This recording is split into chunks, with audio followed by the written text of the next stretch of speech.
in more general terms, as far as what's been going on in the campaign, is our heroes they left the Fort Knucklebone in the possession of a giant war vehicle of fiendish design, and dear God, that's loud. Sorry. And with this in tow, what did you guys name it? Like Artac or something, or Artac. Atrax. Atrax. Yeah, Atrax. So with your noble steed beneath you, you were traveling away from Fort Knucklebone at the base of these mountains. Not going to be swallowed by a swamp ever. So following the leads given from Lulu's visions and the vision quests that you underwent with the assistance of Maggie, the hag, you got some clues to your journey. So right now you're heading towards the spawning trees. Okay. Or at least you were before you got caught up in a dust storm and you got into this conflict. Mad Max style. With car battle. Yes, with another hell vehicle tearing at each other, shredding each other, and you now have been, after a long rest, licking your wounds. You find yourselves awake again. Wait, did you guys post guards? Well, we never said we were sleeping in games, so if that's... I would assume Linda would naturally do that anyway. Yeah, no, this is retroactively, so you're saying you did something in the past right now. Yeah, we definitely posted guards in hell. Mm-hmm. I guess, so, how many of us are there? There's... We've got Four. Matthew Thorgrim. Got 5 people. Matthew Thorgrim, yeah. I'll take... And Lulu. I'll take last watch. Because I get up early in the morning and do, like, my workout anyways, so... Gotta work on those glamour muscles. I'll take first watch, then. Alright, I'll take, witching hour watch. Ooh, fancy. Whoa. Okay. As an elf, I meditate rather than sleep. That's true. You don't can just sleep. be meditating Sleep the is whole long. night. Perfect. Yeah. Perfect. Hey, Emily. Yeah? We have 40 subs. What the hell? When did we jump up 3 subs? I don't know, but good on those of you who are watching or not. It's me and you. It's me and you. Good and on all us. your bots. Patting my back. Patting my back. So, a little bit of catch-up mechanics-wise for those of you that have missed the last one or two. Your vehicle, you have a lot of freedom with what you want to do to it. You can make modifications. You can improve it. They're driven with the use of soul coins, of which you were given a few. And who was keeping track of those? Because those are important, by the way. I have them written down on my shit. Hold on. Hey, Tim. I gotta boot it up. You're level 8, by the way, Tim. Everybody's level 8. Well, I was late kind of intentionally because we've been doing this thing where like we wait till we run out of daylight and then change games. So I just waited till I got to a stopping spot instead of like on the fucking change games guy's schedule. Hey, no worries. Take your time. We're just doing a catch-up right now anyways. So, yeah, just referring to the Infernal War Machines, you have a lot of freedom around that. You can change them, modify them, so just keep that in mind. I'm gonna be... Also, Sorry, this point to the... Well, yeah, essentially you have some freedom there. Let's keep that in mind. And so yeah, Tim, this is for you. We're picking up just right after your guys' combat. You're doing a long rest. This is what the group decision was. Cool. Our druid needs to like change out for like a moving earth spell kind of thing, so we can flip our truck. I think she picked it actually. I did not. Didn't? You didn't? Okay. Thought about it. Yeah, Tim wasn't here to help me decide. I asked, hey, what do I do? Oh, she took polymorph and heat metal. Well, we have a long rest, so Oh, I can you still could take take it. fucking anything. Yay. Also, I'm pretty sure it was one of the last things I said last time before we stopped. Yeah, 2 weeks ago. It's not locked in. It's not locked in stone. You guys, if you need to, you can. Well, yeah, she's a druid. She can change it every night anyway. Yeah. Rachel rolled That's max on her what health, was- which I think she's done like 2 or 3 times already. Wait, did we Oh, level wow. up? I'm at Yeah, 55 level level myself. 8. You're 55? Fuck. Yeah. 63. Dave. That's not bad Wait, at all. you're in 63? You're pure sorcerer, aren't you? Yeah, 63. Yeah. Fuck, I got 67. Yeah, but you I also have- have like 21 AC, so I mean, I do have 21 AC. yeah. Oh, Anyways, what's I your was thinking- con mod? Me? +2. Yeah, Others. +3. That might explain why I'm. I got a +10 to athletics now with my expertise. Damn. I'm a You strong so boy. many jumping jacks. Yeah. Lowest I could roll is a fucking 12 or a 1. All right. So, Tim, you can. We're gonna get started, but if you want to Okay. just Um, do your leveling up while we roll, that's fine. Yeah, I'm gonna essentially level up my health, and then I'm eating tacos, so I'll deal with the rest of the level up later. Fair enough. During downtime, I'm gonna be adding spikes to the car. Okay. So where are you going to get the materials for this? The The other other car. car. Pull him. Yeah, the other car. Okay. You do have tools in your vehicle. The question here is, well, so I'll just remind you guys from your combat before, the rear axle of your vehicle is, I think it was the rear axle is bent slightly. Yeah, oh, Uh, right, No, 'cause it was the and- middle one. It was the Okay. middle one. It was the middle one. Yeah, it was the middle one Okay. for us, and then their back wheel. That's right. You shredded their back wheel. Okay, Yeah, I the- have on my sheet, we have 5 hell coins. Yes. Okay. That's important. So, this is something that Those are the, like, fuel, essentially, right? They're that, and they're actually a lot more too.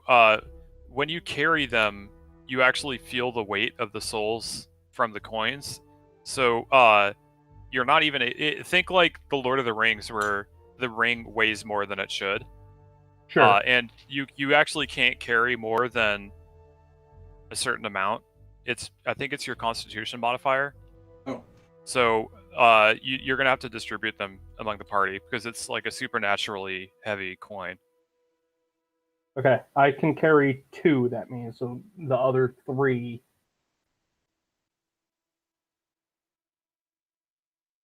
Con modifier. Gosh. What did I miss? I do not recognize this map. That's got this map like This map, forever ago. We've had You this got map this- for forever. yeah, Yeah. this is Got the this from the wizard the who map. sent us to hell. Okay, well, I Only haven't 31. used this map yet. Okay. We are right Yeah, outside and- the spawning trees. You left Fort Knucklebone, Yes. which was somewhere around here, and you're traveling towards the spawning trees. But remember that from your observations, terrain and everything in Avernus is kind of mutable. It seems that distances and locations tend to shift. So It's take that somewhat with a kinda grain like of salt. Dreams, but more Uh, hellish. yeah, it a doesn't follow nightmare. the same laws and rules as what you expect from normal reality. So just keep that in mind. Although I'll carry the. just so you guys know, this is more of a meta knowledge thing. Everywhere on this map you can go to anywhere on this map. There's actually a lot of shit in here, so Want to go to the keep that in giant mind. skull? Actually, I'm gonna turn on my light just a second. Okay, did we figure out what happened to the other 3 coins? I'm carrying them. All I was 3? gonna say, Yeah. Okay. Thanks, got him. I'm gone. Oh, No, Right, you stop have them. them. just a second. One second. Okay. Yeah. Should I take Zone of Truth for my second level spell? No? That could be useful if we were trying to get a demon to. What are you, Wonder Woman? Yes. Yeah, why not? I mean, that does fit his character. Does. Yeah, actually, yeah, you should do it then. All right, folks. Hey, so is Neko. Did you take polymorph? I took polymorph and then yes, I have. Okay. I'll Okay. not take polymorph then. Ah, double polymorph. Oh, you ruined his plans. yeah, and right. I mean, and like unless your characters are well, whatever. I'm not gonna worry too much about that. All right, so we're gonna get started. So you guys, after a fitful rest, you managed to find it easier to sleep than you would have expected with all the activity and fuss you had the day before. But you wake to find that the dust storm you had been caught in the night previous, if you could even call it a night, there doesn't seem to be the same cycle of night and day in Avernus that you would expect in the physical realm. There's just this ceaseless light that seems to come from everywhere. But in any case, after a period of rest and sleep, you awake to find that the dust storm that had surrounded you has dissipated. And you find yourselves in just this dusty plain, just reaching out towards the horizon. There's no discernible key features anywhere in vision right now. But there's a pile of ashy dust that has piled up against the sides of your vehicles. The opposing one having... Well, your vehicle had toppled over, and it was the vehicle of your opponents that had been pushed up sideways. You're like T-boning it almost before your vehicle had toppled. So you managed to build up a shelter between the two vehicles. It's where you took your rest, but you're now all coming to wakefulness. Who is it on the last watch? Me. I thought I was just So, taking the whole Matthew- watch since I trance. No, you're just in a trance the whole. Everybody's taking watch. You're the secondary because you're sleeping. You're not sleeping. Yeah, I don't have two you're in a... people. Because it doesn't affect us Yes. to help do watch. You were just also there. Oh, and actually, We have enough Thorgrim, people were that we you have- planning on trying to repair the vehicle during this rest? Yeah, and both repair the axle and scavenge spare parts from the other one, and both pull like spare wheels and crap from the other one and add spikes to our current one. Well, should Right. we keep ours? Because it has a broken axle and the other one just has a broken wheel. It seems like it'd be easier to change a wheel than an axle. Yeah. We need the fire laser. Oh, we do need the fire laser, that's true. But we could take the fire laser off of ours? We don't Yeah, have a and giant flesh swap. golem. That's how it was installed. Yeah, but I'm like a super strong boy. But how tall are you? Andrew tall, I think, right? Yeah. 6'2"? Matthew? I don't know. You tell me. 6'2". Okay, but I feel like a flesh golem is like 2.5 Andrews. Yeah. Yeah, this is correct. Fine. This is correct. The noted size of a flesh golem, 2.5 Andrews. Well, flesh golems come in all shapes and sizes, but that particular one you're thinking of is a big boy. Like, basically, waist high was a door frame.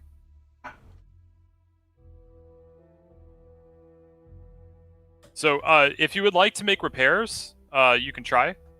You will not get the long rest, but you may be able to make repairs.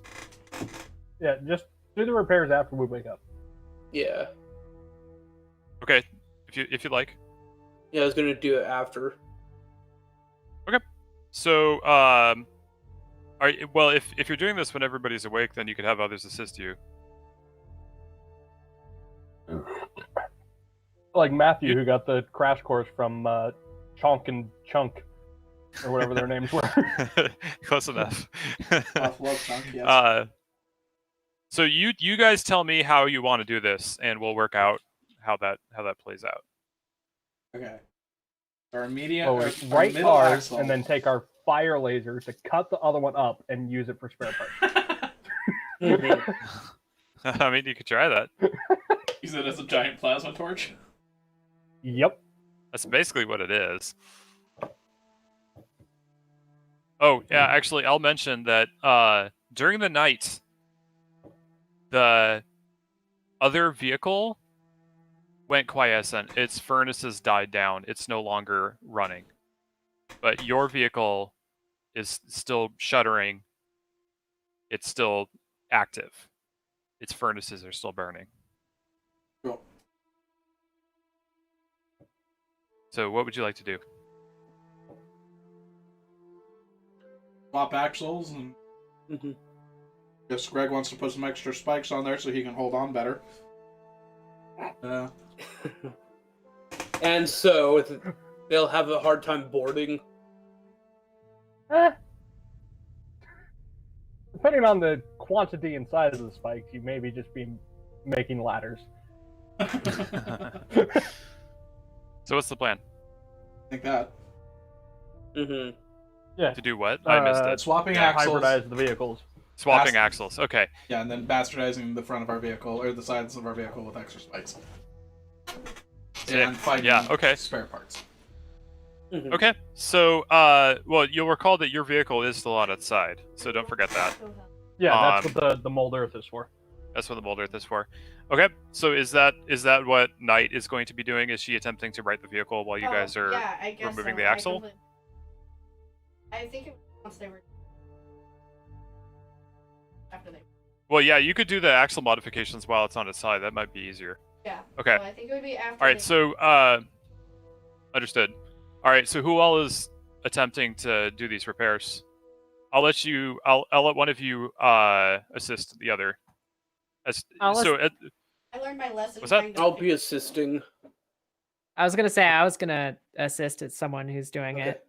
nice. Okay. Well, that's good, Linda, Guidance. because the first step is going to be Okay. removing the axle from the opponent's vehicle. So that's going to Linda be is strength. strong. Yeah, Yeah, I'm gonna Linda's need- very strong. I'm going to need I a am strength very roll. not strong. Whoever is doing the removal, I'll do it. give me an advantage strength check because you're helping.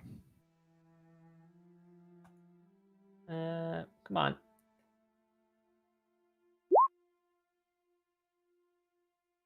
Oh, 21, nice. Okay, so yeah, you managed to remove the axle. It's it seems to be made out of stone of some kind. It's a long, smooth shaft that links up beneath the wheels. The connection is unlike any other. It seems like there's no actual physical connection to the wheels, which is odd. Hmm. The axle, after pulling it out, there is some resistance, but it falls away with a giant whoomph sound as it collapses into the dusty ground around you. But you do manage to successfully remove it. And then dragging it over to your vehicle doesn't pose much challenge. You're able to roll it along. So you've now brought it up to beneath your main vehicle, Artrax, the wounded warrior on its side. And would you? So who all is attempting to fix this? I'll say that you managed to remove the damaged axle already too, with that strength check. Linda has the dumb, so probably not Linda. I have the vehicle mean- proficiency. Does that help me in this? Or... Same here.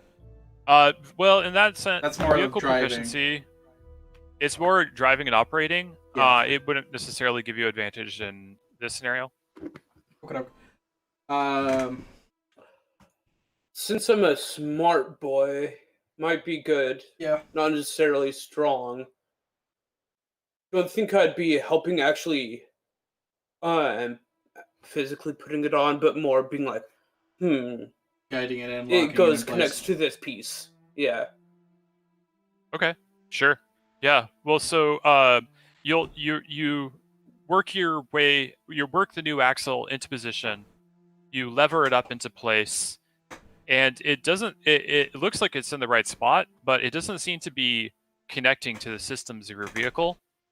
The power running through your vehicle, you can see that there's energy flowing from the interior of the vehicle through the axles to the wheels, but that same doesn't seem to be occurring here.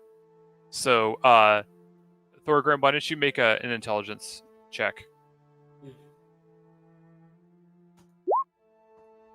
Ooh. Oh no! Okay. You were the smart So, one. you work around it, and it seems like you can suss out that it doesn't seem to be gaining power from the furnace the way that it should be. It takes you a little bit of time. You kind of poke around. There's no obvious magical circuitry or anything that you can discern just from a brief inspection. But after about an hour, you're able to find on the other axles of the vehicle just very shallow grooves on the inside of the axle that match a similar pattern on the insides of the wheels that aren't present on the axle you replaced. So you presume that it's unique to each vehicle, these channels. So using the set of chisels and tools from your supply cache, you're able to carve out some new channels there, and the axle does connect, but it takes you about an hour and a half to complete these repairs. Mm. Okay, so Guys, you've made... finished it finally. Nice. Check this out. This is really cool. If you could do this, lightning bolt. Bzzz. you like stick a spanner and it goes flying out 20 feet. Hey, hey,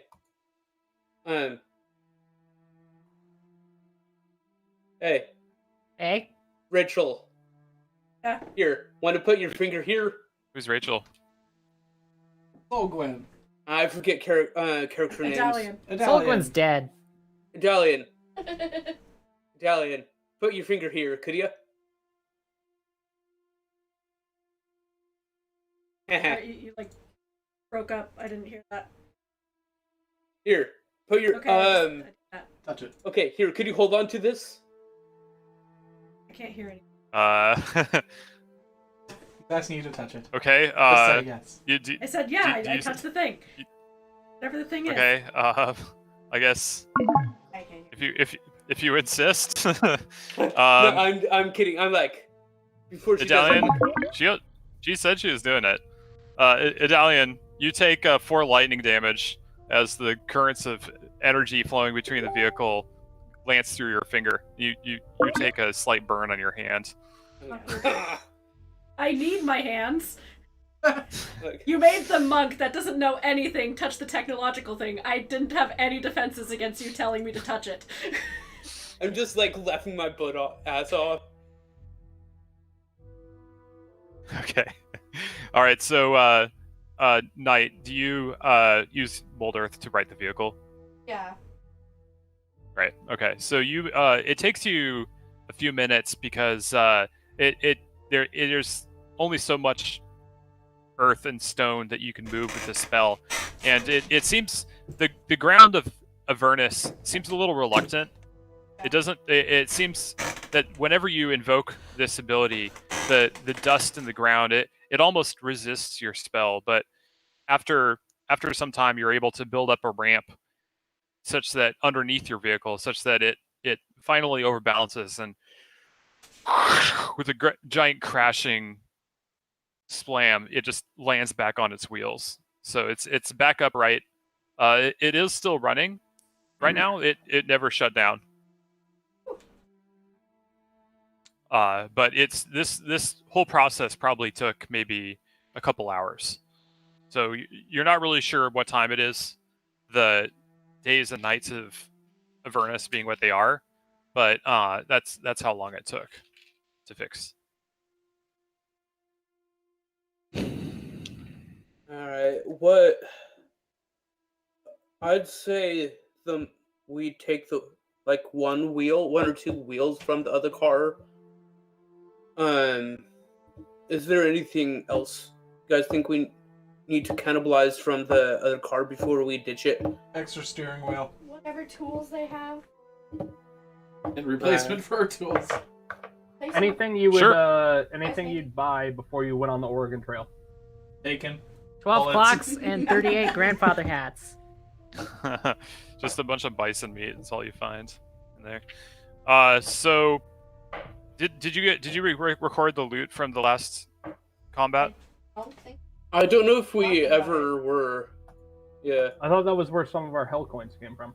Yeah, it is. I'm pretty sure. But remember, you got a circlet, Oh, yeah, I got that. and you, right? Yeah. I got.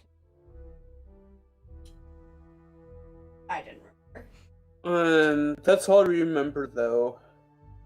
Did Was the one of circlet in you the- do any of you have identify item or anything like that? No, I guess I would have studied it over my rest of the time. Do you have identify, or do you have how are you studying it? I guess. I don't know, vibing with it. However the fuck you do it without the spell that takes the entire night Okay. rather than 10 minutes.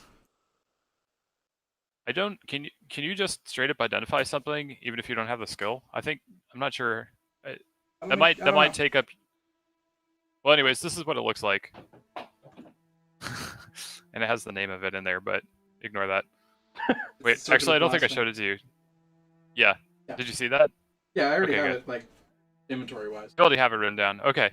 All right. Well, I don't know if you can just identify it intuitively. I'll let you roll. I'll let you roll. Roll Arcana with disadvantage. Arcana! Oh no. Tropicana? Tropicana! I roll. 12. I don't think that's how that works. Huh, that's how that works. 12. Okay. It's a zero modifier, so so it's just the...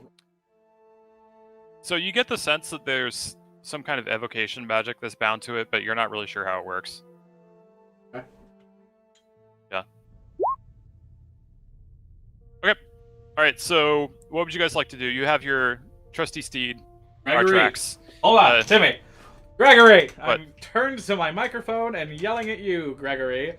I will never type in all the slashes and the D's and the H and the fucking and the 20 and the things. I will hit the buttons and I will make it work. That's what I did. Yeah, Greg, you're literally the only person that cares. Whatever works. So, you have your recently repaired Artrax, your trusty steed. Mhm. A little more gruesome than you would hope, but it's ready to go. What would you guys like to do? You're still in the. I would like to, before we depart, toss one of the dead bodies onto the spikes to make us look more fearsome. Sure. I concur with this. Like Firefly? Yeah, I will add more exactly bodies. like that. Okay. Yeah, so you dig around through the dust, and you find a pile of dust where the Ragadraga, his name was, you heard him call it out, collapsed into the dust. You pull him out, and he seems to have reverted to his humanoid shape. He's rattling around in his armor. You pull his limp body back to your vehicle, and you just like throw him upon the fangs of your vehicle, and his body sort of is impaled by some of the slicing maw. So that's pretty sweet. I should make a character entry for your vehicle. Okay, so what would you like to do? Heading toward Yeah, we're going to the spawning trees. Mm-hmm. onward. So we go So, north-ish? I think didn't, Mm-hmm. like we kind of knew how to... Lulu. Yeah, Lulu knew So where to go. Lulu chimes in and says, "But, well, yeah, we're going to the spawning trees, but how do we know which way? I don't know which way to go. Which way should we head? I don't see anything." You were pointing us there last time. Well, yeah, but then we were on a mountain and we could see a really long ways. And I know where to go on the map, but I don't know where we are right now. Oh, that's Well, unfortunate. If you only can one of fly. us could fly. Yeah. Get up there, Lulu. Cast I- guidance I- on her. I'll try. Go look. So she flaps up, beating her little wings, flying up, and she dwindles a little bit. She gets about as high as she can manage, and she does a few circles in the air, kind of trying to get the lay of the land before spiraling back down to you guys, landing on the vehicle near the helm. She says, I think we got out of our way. I'm not really sure exactly where we are, but I can see the river. So we must have drifted to the west a fair bit. So we're probably somewhere around here. But I don't see the spawning trees or anything. But if we can see the river, we could probably just follow that. Well, I don't know. If we go one way, we'd see the mountains, and we know we're going the wrong direction. What do you think?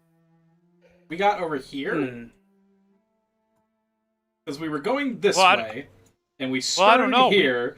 So if we're here, we really fucked up. Like here, I understand. I mean, I don't if know. we- I see the river a ways off. I wouldn't say it's close, but it definitely wasn't in sight yesterday. well, I mean, if we just follow the Well, yeah, river but if we go north- this way, we would see the river as we got closer because the river intersects. Yeah, no, if we follow the river north, we can hit the spawning trees, even if... Right, Thorgrim, but which way is north? Did that you way, ever... I say, and I go that way. I stomp on the gas, and here we Okay. go. All right. All right, the Wait, did vehicle everybody load lurches in into the motion. vehicle first? I hope so. Hold up. Wait. Yeah, was everybody in the vehicle? I don't think everybody was on the vehicle, because... Okay, well, I definitely stall the car.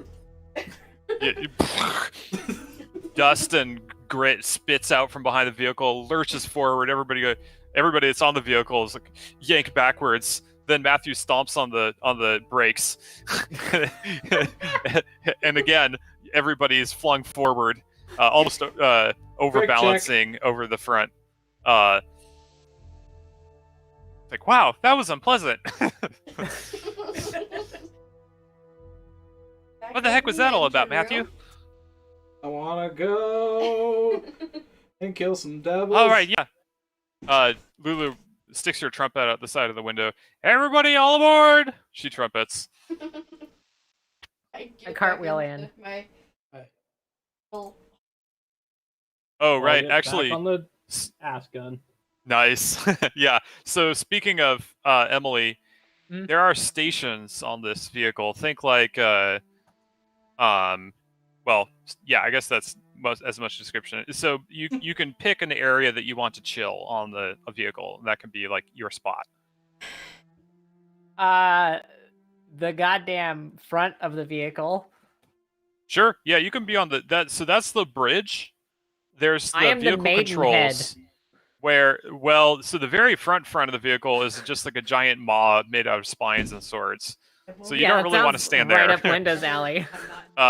Yeah, but then there's the whole dying thing. Yeah. great. But you could be on the bridge with Matthew. There is space for more than one person there. Yeah, she would definitely want to be in the front. Sure. Okay. So the bridge is where the vehicle controls are, and you can take a post there if you like. Yep. Okay. So everybody's on board. You step the pedal to the metal, and the R-Trax lurches forward, just building up speed very rapidly as you start hurtling over the environment. And as you leave the miles behind you, you see little change in the environs, just more of the same flat plains. There's no distinguishing features beyond just a general haze in the air, maybe left over from the storm earlier. And let's do some rolling. Matthew, why don't you roll survival. Or actually, you can do survival or wisdom, your choice, for navigating. And Lulu is helping you, so I'll give you advantage. Yoke.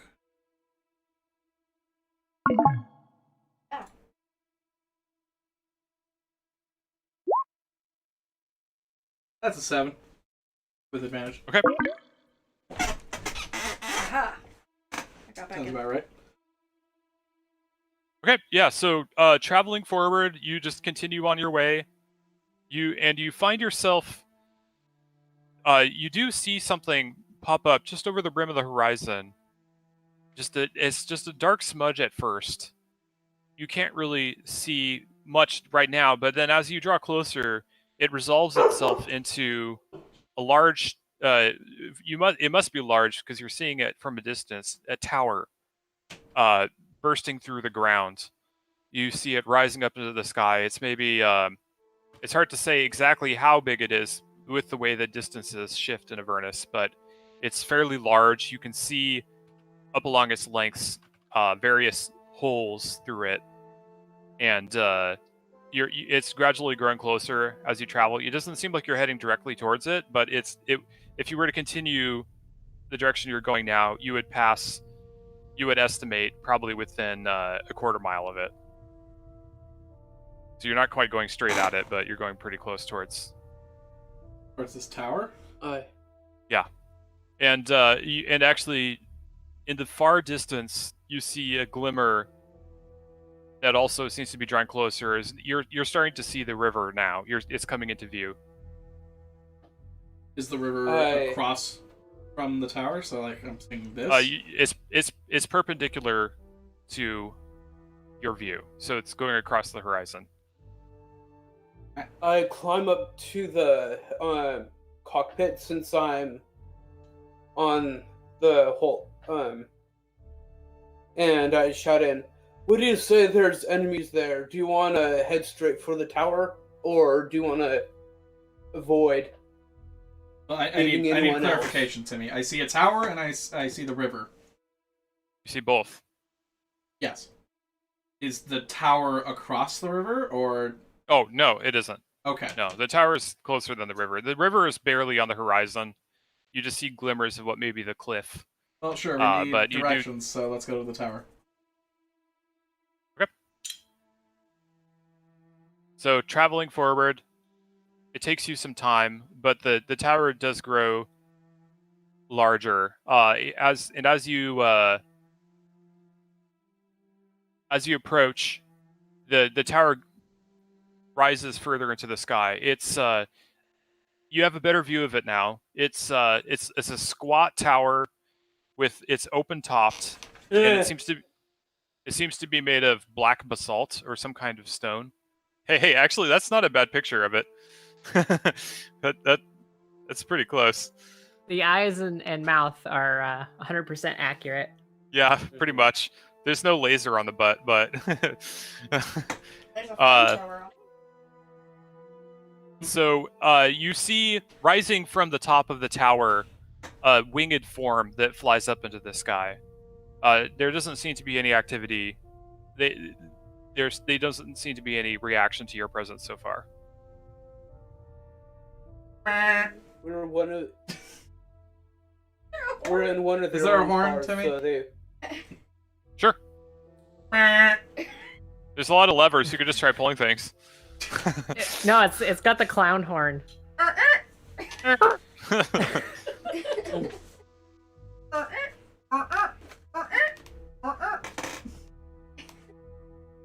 Your Dukes of Hazzard thing, Emily, was fucking hilarious. No, she replaced it. Okay, but it just got one of those fucking heads on the back. Yeah, that's pretty good. Yeah.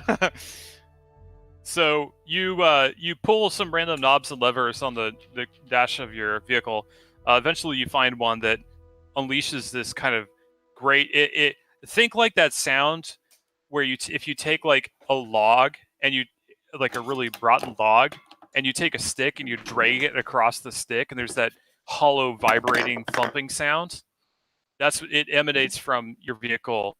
You see the dust around your wheels sort of puff up into the air with the force of this, and there is a reaction from the. There's a gleam of light you catch from one of the windows of the tower, maybe from a From a tower binocular of or some sort of cans moving around. right. And you hear faintly on the wind like a bugling horn, and so are you just gonna wait there? What's your plan? Hello. Hello. It's still pretty far. It's still pretty far away. Oh, well, drive there. Damn it. I Drive. So opening from the wide gate at the base of the thing, you see it open up, and you see some regimented forms coming out from within. You see one form that's leading. Well, from this distance, actually, roll perception. Anyone? I'll do one. I'm looking backwards, not me. I'm inside. Yeah, I'm in the. Okay. As persuasion. Whoops. You're There we go. persuading your eyes to see well. I can't see shit. There's so much dirt in my eyes. I'm No. just like, tower! You don't get it. I'm trying to persuade Tyler that I actually do see it. And I agree. Okay, so Linda, you're able to see. It looks like a small force of maybe 5. Oops, wasn't trying to do that. Maybe 5 bearded devils walk out, and ahead of that are followed by a couple spined devils, and in front of them there's some being that you haven't seen before, but it seems to be like a large humanoid form that towers over the spined devils that seems to be wrapped in chains, I must fight it now. Sexy. and they seem to be coming towards your direction. Shit, I let's pull go the card towards it. sideways, and then I treat Linda like a window I'm rolling down, and I just like push her head down slowly. I'll be like, hey! What way to the spawning trees? So this force approaches to within odd like voice distance of you. You hear a voice call out in Infernal. Actually, who do you speak Infernal? I speak Infernal, but I'm in the engine Relatively room. sure I do. I'm. Oh yeah, Tim On a should different definitely speak page. Infernal. I do. Yes. Montica, come translate. So the large humanoid figure in front of them calls out to you. Is this? What does Mad Maggie want with us? She's not to stray out this far. Just passing through. What are you now? Are we? Well, you're Yeah. not welcome in this. You're not welcome around here. That is so loud. Oh my god. Who has the Chips Ahoy cookie box? Point us to the spawning trees, and we'll be on our way. The spawning trees. you hear a chuckle, and like a rough, coarse, grating laughter works its way through the crowd. Well, you've turned yourself around a bit, then I see. I would say go back for where you came, and then take a turn to that way. And he points his arm back towards the direction you were coming, a little bit to the side. That would be the direction you are seeking. And stray no further here, or we will be forced to retaliate.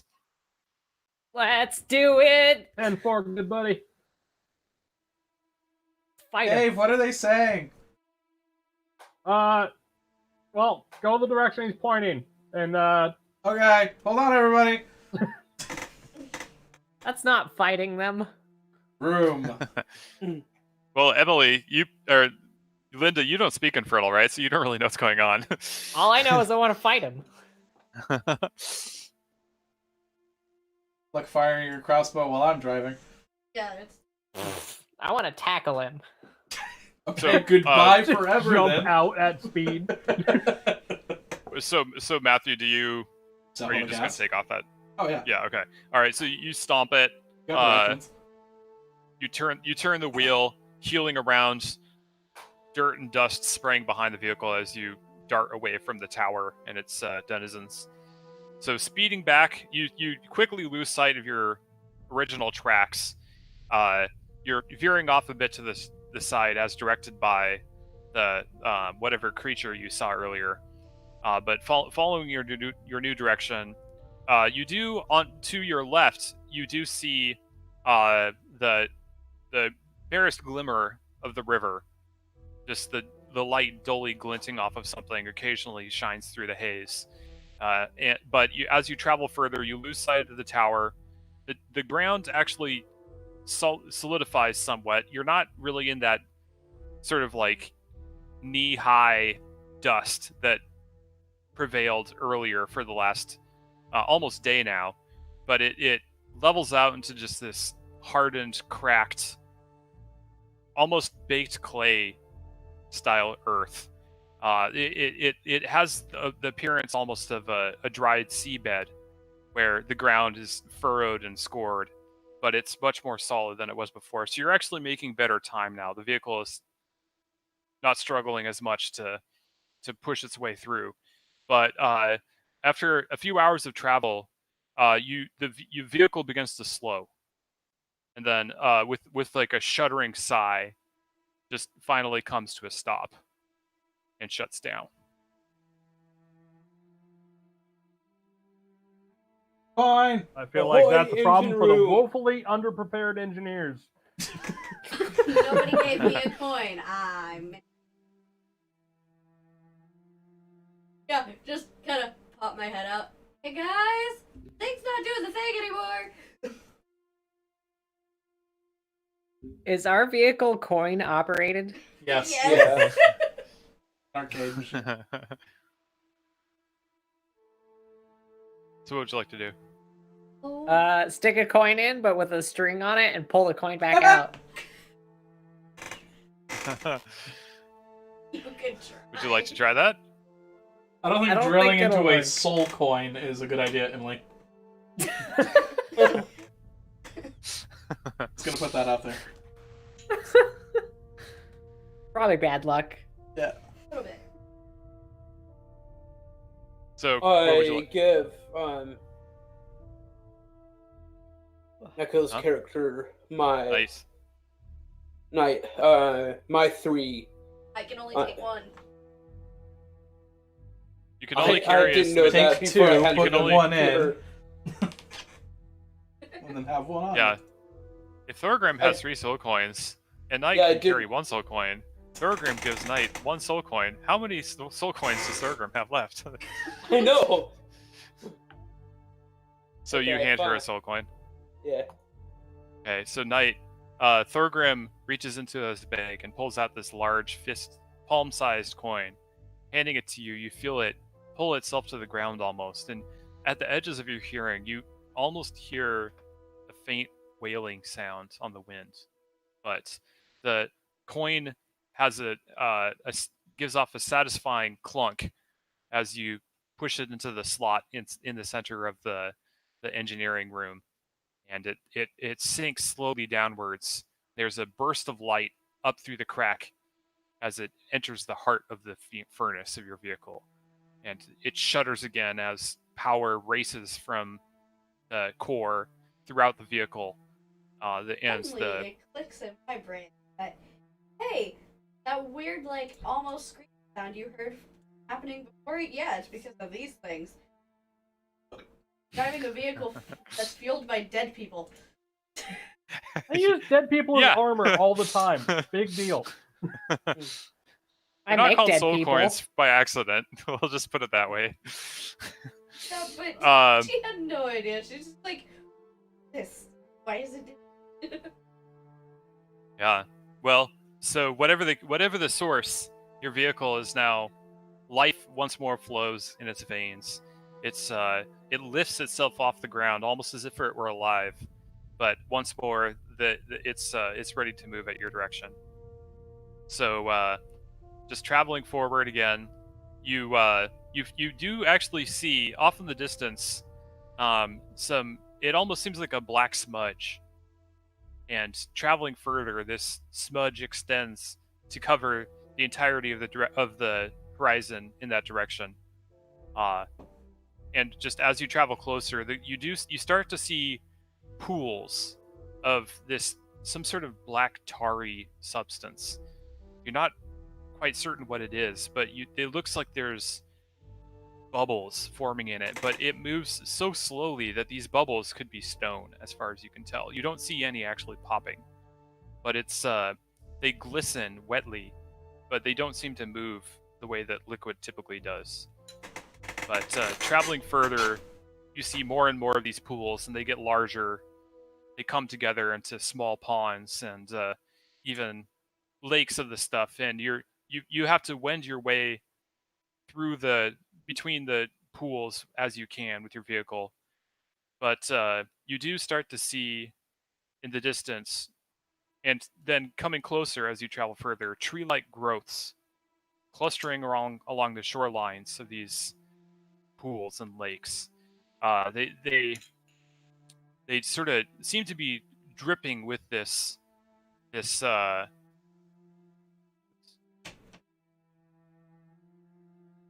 seem to be dripping with this tar-like substance, but it's like a frozen liquid where it seems like it should be bubbling and flowing, but it doesn't seem to be moving, or at least out of the corners of your eye, you think you see movement, but when you direct your vision there, you don't see anything. So as you find yourself with nowhere to go, you've come up across the edge of a large lake of this stuff that completely blocks your path of travel. But you're now among this lake. Along the whole edge of it, as far as you can see, there's a number of these strange tree-like formations, and you can see these strange growths with almost membranous sacs hanging from the limbs of some of these trees. That's where you find yourselves. What would you like to do? Get out. And why are we here? Let me check my notes. I don't remember why we're here. The flying elephant told us to come here. We're looking for the magic sword? We were looking for a magic sword, but we were supposed to go to like the chapel of something, some other thing. The Bleeding Citadel. That's what we're trying to find. Yes. But this is the direction that the path we must take. This is some of the visions that I saw after the ritual that we performed with Maggie. I saw this this place.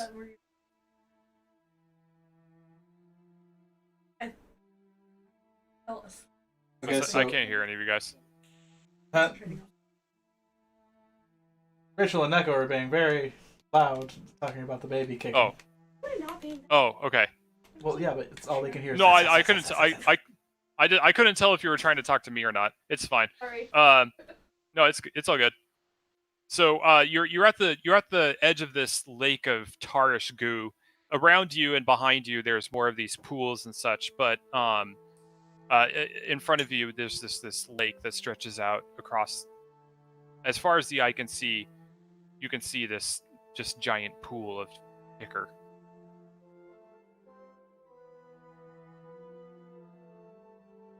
So Lulu, what are we doing here? I guess we should look around. I just saw this in the vision. I'm not sure what exactly we're supposed to do here. So maybe let's go take a look. I will climb up on top of the car and roll my eyes about. By the way, you are able to shut down the vehicle. Did you know?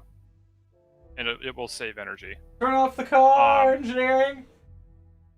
There's nothing to do down there. There's no buttons. All I Remove have the is coin. Remove the coin. Pull the string.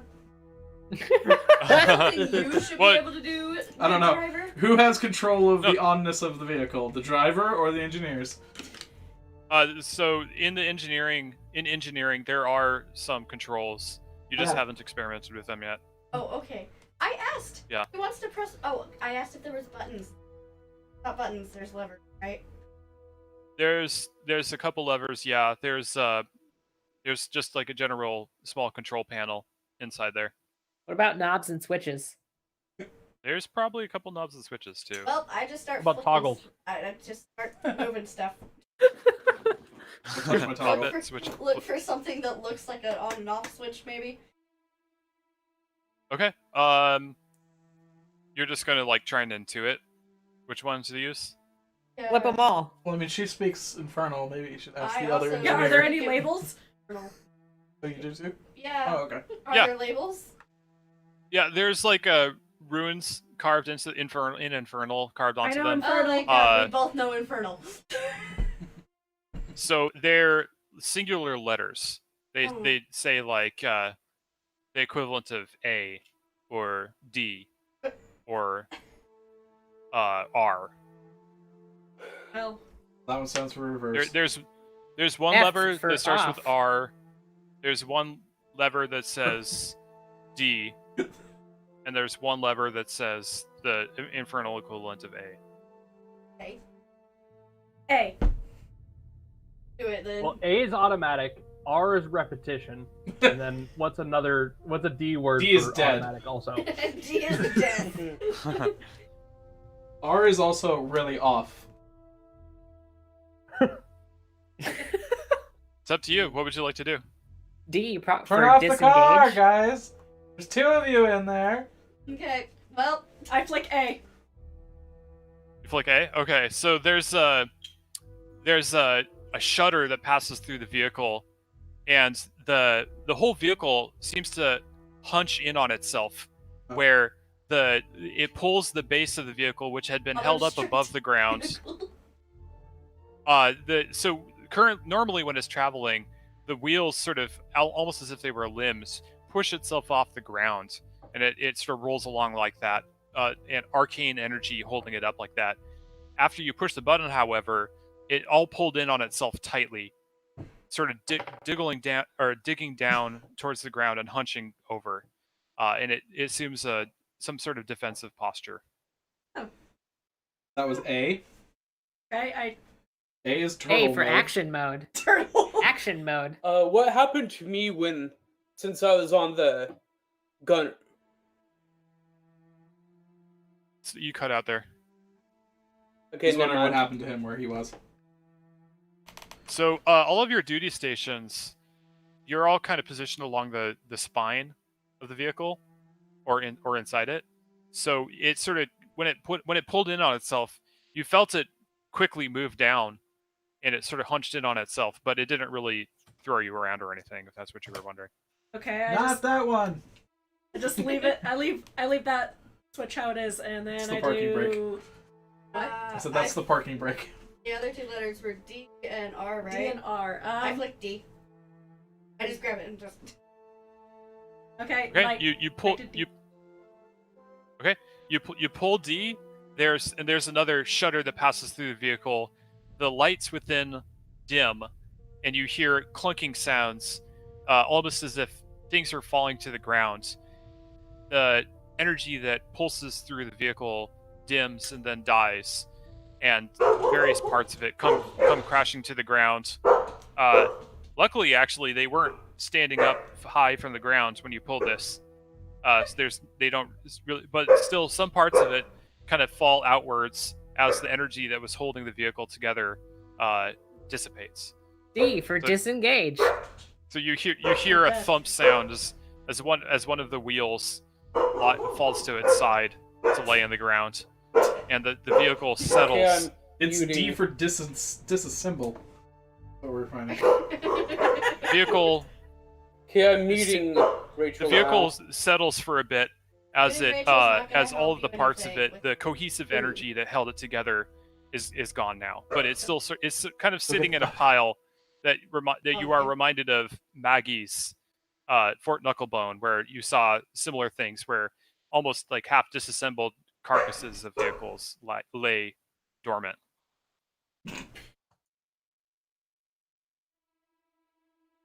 So it's completely shut down now. You just still see a pulsing glow coming from within the core, but that energy is no longer going through the vehicle.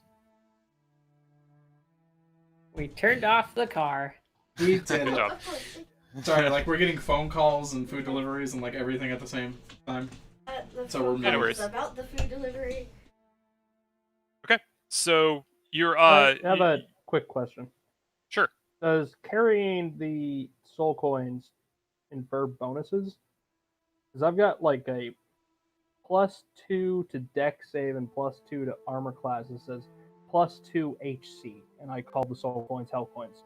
So that's kind of where I'm deciding what that means, but I have no fucking idea. Maybe it stands for heat cannon. So soul coins are very sought after currency down here. They have a number of uses, many of which that you may not have discovered yet, but they don't provide any bonuses for carrying. Okay, does my AC and deck save go up for being on the gun? I didn't get hers. I got one. I know what that is. Trying to make you sense actually of that, no. you have cover if you're at the gunner's Oh, gunnery that's station. half covered. Half okay. cover. That's what that is. Cool. Yeah. Man, Okay. that is a fucking nonsense note. Yeah, I hate it when I write down notes that don't make any sense either. You come back to it and you're like, what? Okay. All right. So, are you guys gonna hop out of the vehicle and do some exploration? Sure. All right. not? So, Yeah, so we'll you all hop out. pile out. You file out, just looking around. Lulu flies off into the air. I'm gonna go look around, guys. I'll be right back. She flies off. Don't go into this- far. Yeah, I won't. Don't worry, Thorgrim. She says as she flies away. Never come back. Patience. Screw you. Remember who you are. So you're at the base of this strange liquid. Tell me what it It's sucks, I just can like do kind of this. glistening wetly, but there doesn't seem to be any actual moisture to it. And then there's the strange like blobby I had 2 trees crunchies and a that are quesadilla. surrounding the That's a vehicle. chalupa. Or surrounding the lake, I should say. So just are you guys gonna just look around, see what you can see? I skip a rock. Yes, please. I'd like to cast guidance on myself for a look-see. You have one crunchy. Linda, you find a small stone on the ground, and you fling it out into the lake, I gotta read and over. it just Beefy Fiddler. sticks right on the surface of it. Should say beefy five. It doesn't even it doesn't splatter. It doesn't splash at all. It just kind of sticks there, and as you watch, it just over the course of several minutes, you can see it sinking slightly. Don't go in the water. So, Matthew, did you say you were going to do something? Yeah, I want to climb on top of the car and just scout, look around. Sure. Okay, so you climb up on top of the vehicle. You're looking around. You actually see Lulu flying straight at a straight path right back to the vehicle. Kind of breathlessly, she comes up to you guys and she says, "Hey guys, I think I found something. Be careful. There's some baddies, but you should follow me. I think I found something." Okay, I'll follow. Can we drive there? I say. Well, we could, but then they might run away. If we want to learn something about this place, we might have to sneak up on them. Beat the shit out of him. I like it. I don't ask questions. Let's start going. Lead the way, flying friend. So you get out on you're walking. So describe to me exactly how you're following. So she's leading you along the edge of this lake, and you're following along. But how exactly are you traveling here? Are you trying to be stealthy, or what's the plan? I mean, I don't think we're like chatting loudly, but I also don't think we're. Not going out of our probably way going to at be... a slow, careful pace. That way we're not falling into any pits of horrible tar. Probably not the heaviest characters first, so that we don't just fall into horrible pits of tar. Obviously not, since I'm the one who said I was going for. I mean, I'm Probably not wise. going out of Tiny my cat way to person be. first. Yeah, can you imagine trying to get that stuff out of cat fur? Oh god. Okay. So, moving along, you keep your distance from those strange-looking trees and their diseased, like kind of pustule sacks. You follow Lulu as best you can. She turns and watches your progress as best she can. But following her along, you do come up to a group of what you recognize as bearded fiends. They don't seem to have noticed you yet, but you're approaching them from a distance. You're coming from down from the coast up here, and you see a group of 5 barbed devils clustered around, or 4 of them clustered around one that's up against one of the trees, and you see them arrayed in a half circle around that one. You're all kind of conversing. All right, everybody, What would you like to do? prepare your ranged AOE spells. All right. All right, as you watch, you see one of the barbed devil, or one of the bearded devils. He picks up a rock and he throws it at the devil in the middle, and you hear a chorus of raucous laughter as they all watch him. And he tries to go back to the others, but you see more of them thrown at him and pushing him back towards the tree. And as he's driven back towards the tree, he reaches up with some reluctance towards one of the sacks, the pustule sacks, and smacks it with a stick. And you hear a hissing sound as the sack splits open, and a small fiendish shape comes slumping out in a pile of Icarus goo onto the ground. And there's another chorus of laughter as the other devils continue to pelt him. I would like Alright. to What roll assholes? perception for fake beards. Wait, you're rolling perception? What are you trying to do? No. Oh, okay. I'm like, guys, do you want to kill him or what do you? Yes. They're bullies. Okay. Kill I'm before gonna trying to drop befriend a the storm blast. sphere right here. Right there? Yeah. Probably leave at least one alive though. Hopefully, if it survives the spell. My ranged AOE is Scorching Ray, and I feel like devils are We got it. gonna be resistant did. to that. Okay, so for the spot I Hey, Timmy. pinged, Tim. Yes. Is there a reason that I'm like I can't see anything? I don't think your token's here. That's why. Oh, my bad. I must have I forgotten think you to got copy that CJ over. instead of her. Yeah, looks like it. Let me fix that real quick. Yeah, I did get CJ. Okay. I'm just pretty sure if like the bearded devils are throwing rocks, that they're actually woman devils with fake beards.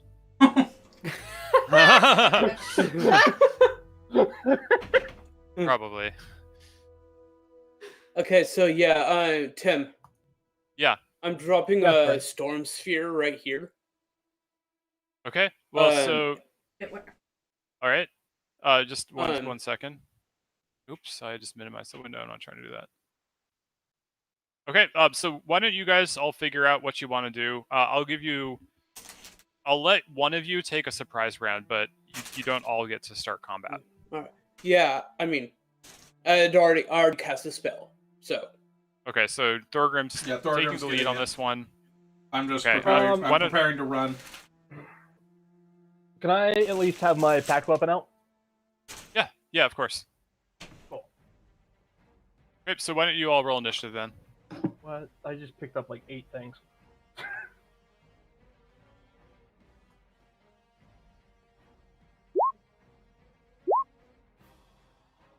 So you need to add your dexterity mod to that also. Yeah. my god. What, you got a 9? Oh, Like the lowest initiative you've ever gotten. 4. I know. I have a +5 to initiative now too. Oof. Wow, I'm that's maxed really out. bad. So, okay. Dave. What? Where did Dave go? Here. I think I.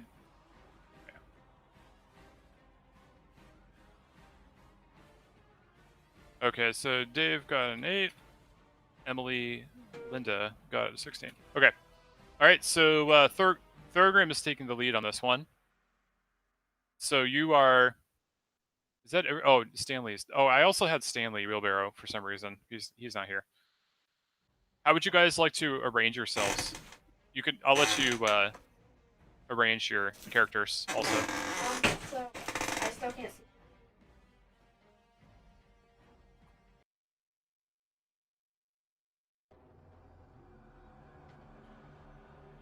Is it still? No, I can hear you guys.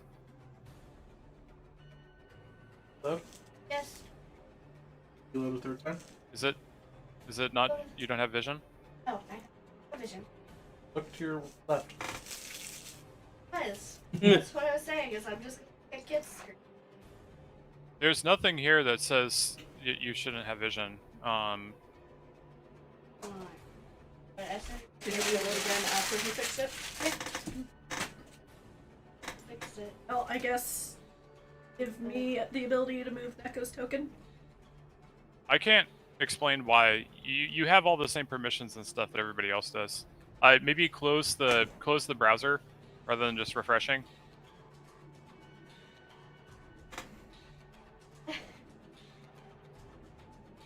Okay, well in any case, let's start off with Thorgrim. So you're gonna drop some sort of juicy AoE dookie on these guys. Yeah, I'm gonna be placing it right here. Why don't you draw? Make it... Why don't you draw the area of effect Alright. where you would like to place it?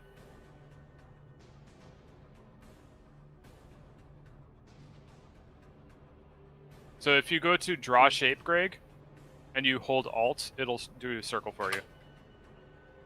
Greg, like so. That was an ellipse. Also, Greg, if you probably don't want the interior filled in.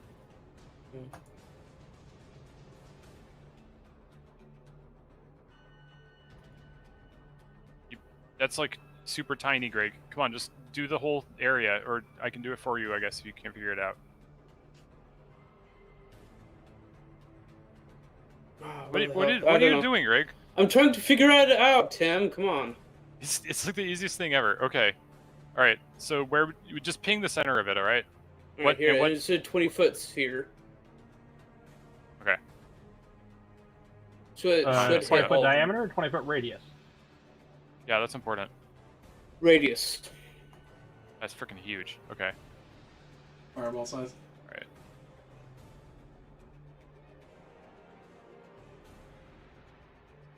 All right. And So right here. they have to. Yeah, like that. So they all should be hit. Okay. All right. And they have to make. They all have to make a strength save. Okay. And I'm gonna hit one of them as a bonus action. You're gonna hit one of them as a bonus action. What does that mean? Whenever each creature in this sphere, when it appears or ends its turn, they have to make a strength save. That's not what I mean. What do you mean you're gonna hit one as a bonus action? And until the spell ends, I can use the bonus action to create a spell, bolt of lightning, that leaps from it. From this area? Leaps from the center and hits something. Alright, so what's the DC for the save? 16. Okay, so the first one succeeds.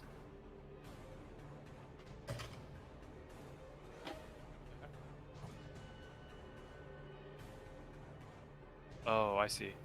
Okay. Second one saves. Third one, wait, it was 16, right? Yeah. Okay, third one fails. Fourth one succeeds. Fifth one succeeds. So they all succeed except for the third one. Alright, it takes 6 damage. And as a bonus action, I'm gonna target this one. And Wait, I didn't see that, Greg, because I was doing stuff on my back end. That one? Okay. So what happens to him? takes a lightning bolt to the face. Meaning? So like, oh, you're rolling damage right now. Is that a takes- separate hit? Is that a Yeah, separate it's a hit? separate hit. Yeah. Okay, so tell me if you're rolling attacks and stuff like that. Don't just do it, because I won't see it. Okay, so that's a 25 hit. That's a hit. 11 thunder damage. Nice. Excellent. Lightning damage, I mean.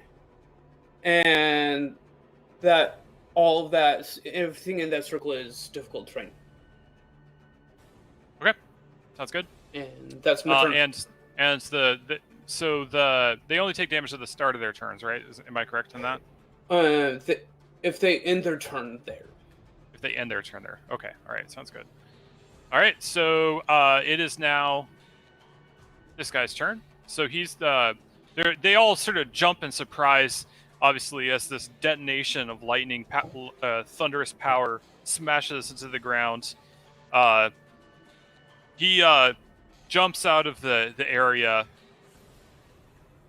There's a giant duck taking a shit over here. That's its penis. Thank you. Oh, okay. All right, so it jumps out of the area and then comes dashing towards you guys. All right, and that's his turn. Wait, actually, I think it's Beard. No, it isn't ranged. Okay. All right, next up. Oh, weird. Yeah, they all rolled like really close to each other for initiative. It's kind of strange. Okay, so this one also moves next. So It is in difficult terrain there. for 5 feet though. I can see what. I know, but it... So he's able to move all the way up to you guys. And then it's this guy. So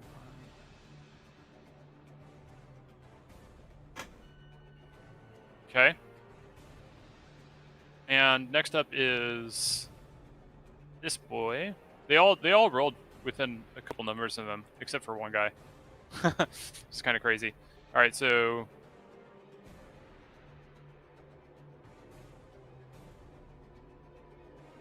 all right. And next up is Thorgrim. Those are your turn. Linda? It should be Linda. Did you all? Oh yeah, you should have gone before these guys. My bad. Yeah, Linda, take your turn. Linda, as this guy right here is running, is just gonna tackle him. 'Cause of Sure. course Yeah, she you're gonna does. grapple. Yep, I'm gonna grapple him. Okay. So that's a strength. It's a wait for grapple. That's is that a contested strength or is that just a Yes. strength attack? Okay. All right. Go ahead. Grapple is a special attack. You make a strength athletics check contested by Ooh, athletics. the target's dexterity, athletic, or acrobatics, or strength athletics. If you succeed, Okay. So the target is grappled. dang, 22. Okay. Yeah, you succeeded in grappling him. Linda Nice. has pinned many a foe. Nice. Okay, so you got him. You got him pinned. Anything else? I'm just gonna punch him in the face. So I think you're that's a little gray because if you do a grapple that counts as an attack, No, it's and I think you don't. it's just a grouping of attacks. You can do shoves, you can do grapples, you can do all those and put them as So your it counts as multi-attacks. one of the as far as a multi attack. Okay, Yeah, all because right. you're still taking Good the to know. attack action. You're you still can taking still the do attack your action. It's just extras. a modification of it. Okay, understood. Yeah. All right. Okay, so go ahead. You can. You're just going for a punch. Yep. So, okay, go ahead and make an attack. You're proficient with your fists. Nice. Yeah, that's definitely a hit. Nice. Sweet. Okay, so this thing, you slam it to the ground. It's flailing tendrils of its beard whipping around you as you bring in your mailed fist with a giant crunch right into its face. You see some fangs chip off against Hell yeah. your armor, and it reels with black blood dripping down out of the corner of its mouth. Very nice. Sweet. Okay. And that ends my turn. Nice, good one. Okay, so after Linda, it is now Thorgrim's turn. All right.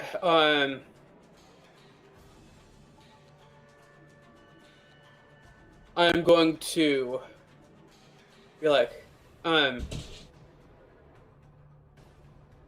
Linda, move, and gonna pin the. Linda kind of can't. She's in the middle of her turn, technically. I'm a little busy. You got Thorgrim. Come on. Going Hello? to Make it snappy. oh, what's the spell called? We're fighting devils here. We're not. Ray of Reading Frost. from a Greg, book. just keep in mind that One you right in are front of within Matt. 5 feet.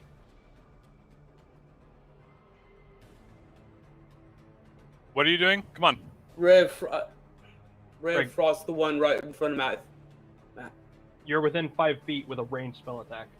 Yeah, you don't forget you have disadvantage if you're doing within melee range. Then it'll. Okay, but this will take forever. So that's if you don't want to change it right now, that's your turn. And you get, I mean, you get to do it, infestation. but okay. All right, go ahead. That's a check. It's a dex Yeah, save. that's dex save on the which one? Con save. Sorry, the one Which one? right in front of Matt. Con. Okay, it saves. Okay. Dang. And that's my turn. Okay. Next up is Matthew. Alright. Crack knuckles. I would like to use my Mantle of Inspiration, Timmy. As a bonus action, I will spend one of my Bardic Inspirations. How does this read? Real quick. Oh, this isn't as fancy. Essentially, I become, like, super sexy. And I'm so sexy that I inspire two people, who's going to be... Dave has a boner. Dave and Dahlia. Adalian. You both get +5 temporary hit points. And right now, you can both use your reaction to move your movement speed without taking opportunity attacks. Yep. So Damn. if somebody would like to make some flanking actions, that would be super sick. I mean, that was going to be my action anyway, but And then I will take two swings at this gentleman in front of me. With my It's not hammer. necessarily that you're all glammed up suddenly and get all sexy. It's just that like you're essentially like commanding your allies. You're inspiring them. No, I think it literally says no, I'm it's sexy. it's doesn't it? body oil. Hold on. Well, that's one way of interpreting it, but He essentially sprays like Axe body your- spray. your presence is so compelling that you're able to encourage your allies. You expend to one use of your perform- bardic inspiration and grant yourself a wondrous appearance. Yeah. Yeah, I am that Well, sexy. I mean that's okay. All right, if that's fine. Like, there's a fan somewhere Yeah. blowing his hair. Who and knows he where is this fan suddenly came from? Greased up. Yeah. There's there's suddenly actually- the sun shines through and twinkles off my breastplate. Suddenly, a sun that doesn't exist in this plane of existence Exactly. glints off of the shiny metal of Matthew. All right. Out of somewhere, a spring breeze wafts in. You smell flowers. You smell freshly chopped apples. And on the I'm air. gonna crack this bitch. 17 And- for the first hit, Shit happens. That's a hit. and I think I can just click this, right? 7 damage. Very nice.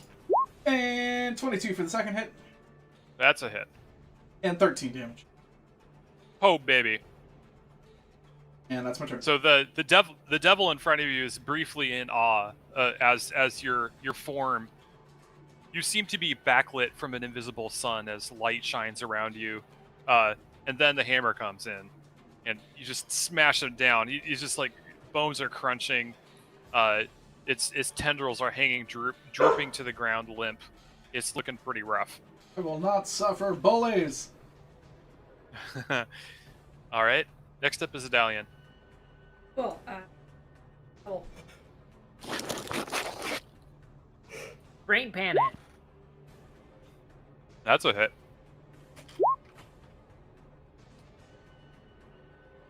And you're attacking this one? Okay. So you swing in with your quarterstaff, catching it as it reels back from Matthew's blow with the hammer, and you send it right back to Matthew, but it doesn't even make it the 5 feet between your allies before it collapses to the ground, and with a few spasms that run along the length of the tendrils coming from its face, it falls still. It's dead. Cool. I step over to this one and attack this one. Okay. Oh, whoops, I didn't mean to do advantage, so just take... Oh, sure. Actually, a 12 is not a hit. Okay. So you swing around. You still have your martial arts, right? Or that has to hit. No, I don't have to Get hit. the martial arts. No, it doesn't have to hit. She just has to take the action. Yeah, I keep forgetting. Yeah, okay. That is a hit. So you take like a vaulting move with your staff, but the back swing, it's actually blocked by the beard tendrils. That provides you the opening though to swing in with with a kick that takes it on the side of his head. There's there's an audible cracking sound as your boot connects to the skull. You get a pretty good hit there. Okay, got anything else?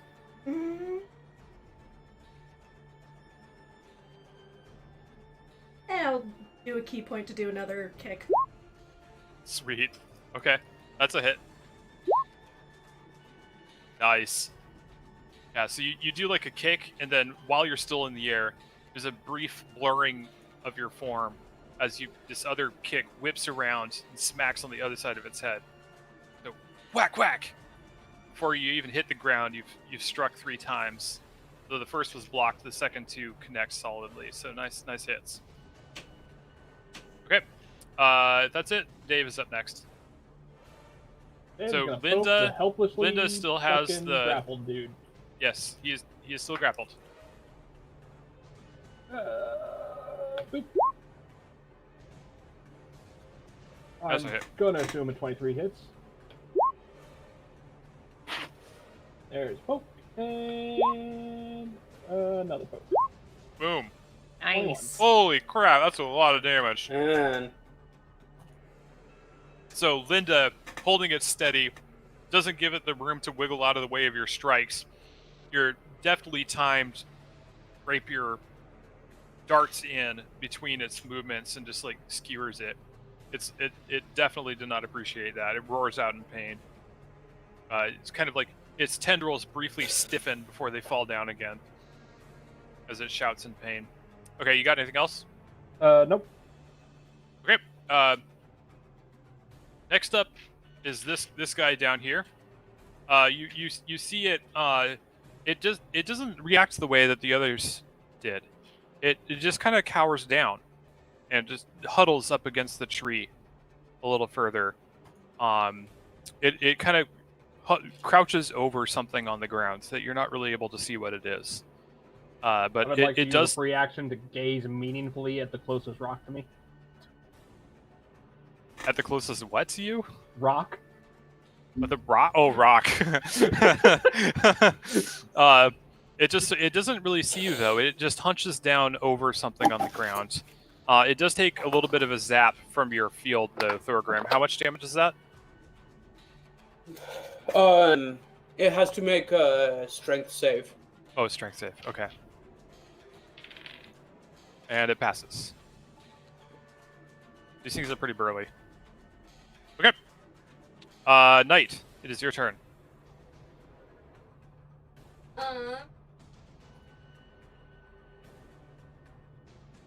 That one. Turn me into a bear. Wait, are you still unable to see it? Did you close the browser and all that? Yeah.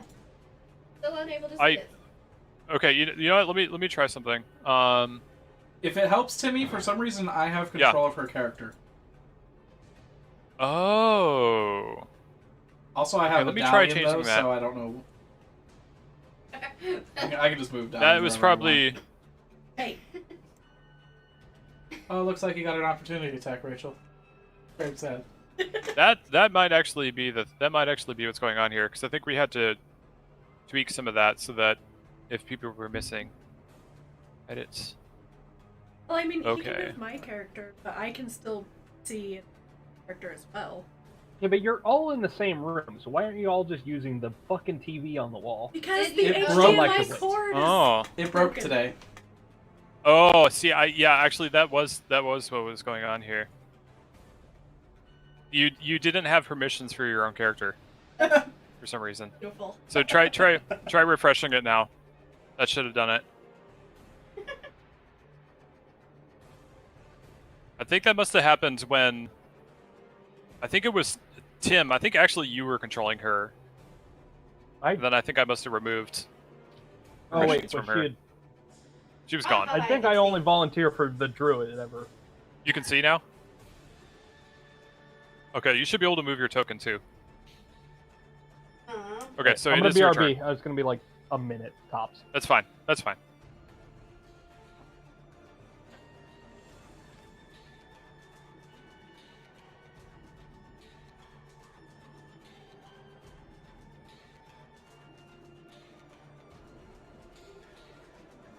I beat us. messing with. Probably good.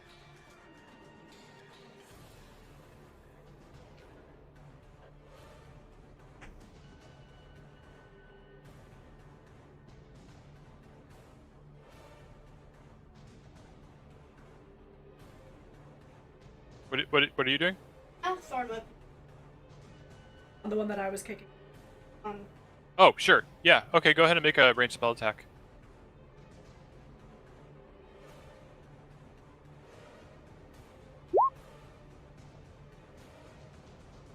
So 15. That's a hit.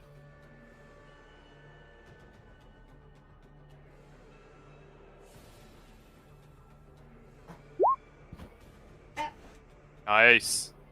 It does pull the up to. Oh, okay. Yeah, So sure. now it So just moves to between them. Yep, that was the. I'll let you pick. You could have it move here or here. I wanted to move. Right here? Okay, sure. So yeah, you extend your hand with a throwing motion, and as it moves forward, this spectral vine solidifies, flings itself around your target, and yanks it closer towards you. The barbed thorns shredding it as you yank. So, nicely done. Do you have anything else? Nope. Okay. Back up to the top then, Linda. So you still have this thing pinned. That's I'm gonna right. 'cause hog the tie order... it. You're gonna try and tie it up. Yeah, I got rope. Sure. So you're currently got all your limbs occupied with holding this thing down. You could attempt to get some stuff out of your pack, but that would probably result in you losing grip. Mm.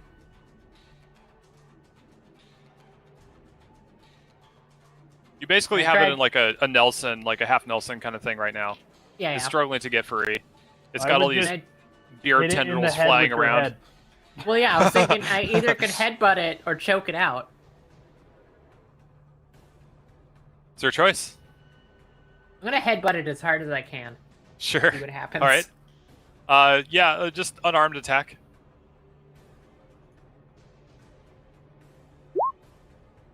Ooh, crit fail. I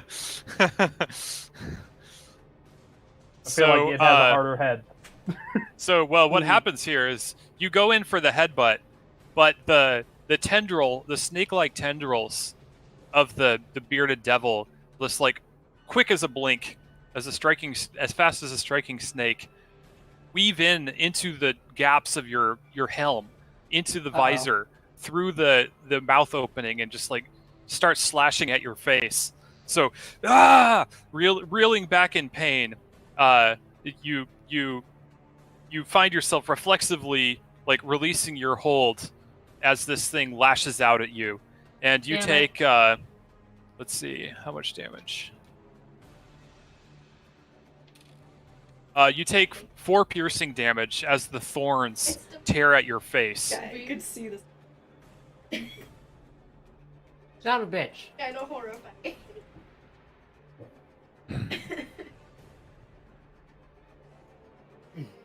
So it may be in retrospect trying to headbutt something that has a bunch of semi-sentient snakes on its face. It didn't work out so well. It's still at arm's length though, and you managed to avoid being blinded by any of them, which is pretty lucky actually. Well, You could have got one of your eyes quite easily. I'm gonna swipe at it with my sword then. Sure. Yeah. Go ahead. Nice. That's a hit. Well, Ooh, baby. That's real damage. Nice. Right, so I'm probably blood, one-handing it. you probably would be because you're just trying. I'm taking a little bit of liberties that letting you draw it and swing with it, you know, which I'm okay with. But one-handed would make more sense in that scenario. So just blood pouring down your face and your helmet, you still manage to take a lightning swing just straight from a draw, and you actually sever some of the beard tendrils from this thing as your blade just lashes out and it kind of roars back, reeling. Both of you having traded blows. But it's it feels actually, like, you asshole. right. So it's actually its turn now, and it's going to attempt to slash out at you. It's going to reach out with its beard and make an attempt to attack you there. Okay. Reach out and touch beard. Reach out and touch beard. Dirty 20 to hit with a beard. That just barely. Nice. Well, not nice, I guess. And then it also takes a swing with its... Oh, you know what? Actually, it had been grappled. I don't know if it could... It's going to make 2 beard attacks rather than with its glaive. It's not able to bring its glaive to bear within that time period. So here's another beard attack. That's another dirty 20. Okay, so that's 11 piercing damage, and I need you to make a Constitution save for me.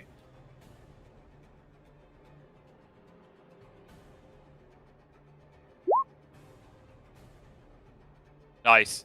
Yeah. So you grit your teeth against the pain stinging that seems to sting a little more than it should from the beard tendrils lashing against you, but you're able to resist whatever toxins that were injected into your body. Okay. I've been poisoned a lot too. Right. So next up is this guy. He's going to attempt to attack you, Adalian. What? You're being attacked. So Okay. that's a 12 to hit with this one. Okay. That's a 12 to hit with its beard. Nope, my AC is 15. Okay. And then it's taking a swing with its glaive. That's a crit. Oof. Yeah, that's gonna hurt. Okay. Where's my...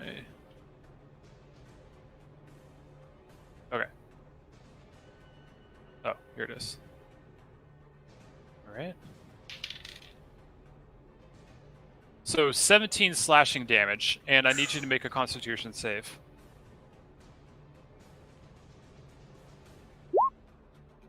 Ooh, okay. Ooh. So, as this blade bites into your flesh, you feel a searing pain just like race up your arm. It just like just a huge gush of blood just comes burbling out of your wound in your arm.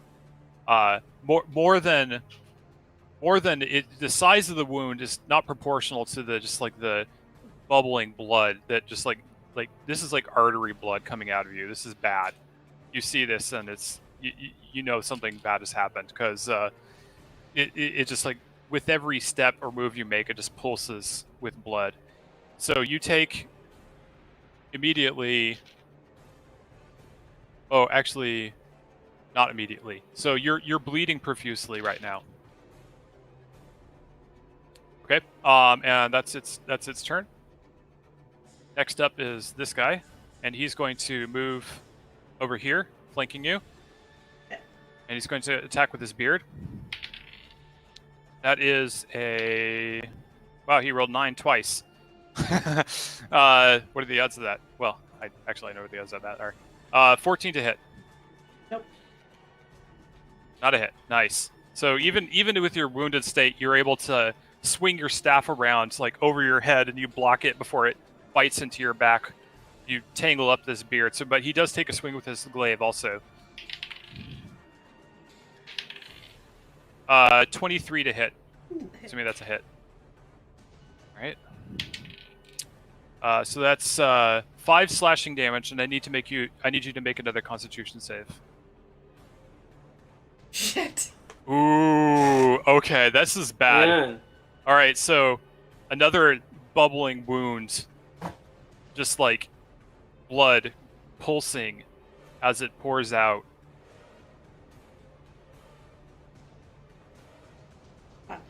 You can tell even now you feel cold leaching into your limbs, as the heat of your blood pours out from them. You've been severely wounded. Okay. Next up is Thorgrim. All right, I see. We get hit real hard, and Trying to bleed out. yeah, I'm going to. It's unnatural. It's an outsized effect. Basically, imagine like a paper cut that was bleeding as much as if you got is bleeding way more than the size of the wound. What's your health at? I'm currently at 34 out of 50.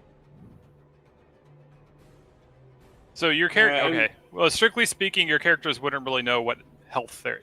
I don't know. It's not quite metagaming, but be careful about asking like how many hit points do you have, because that's not something characters really know. Yeah, I'm gonna move there,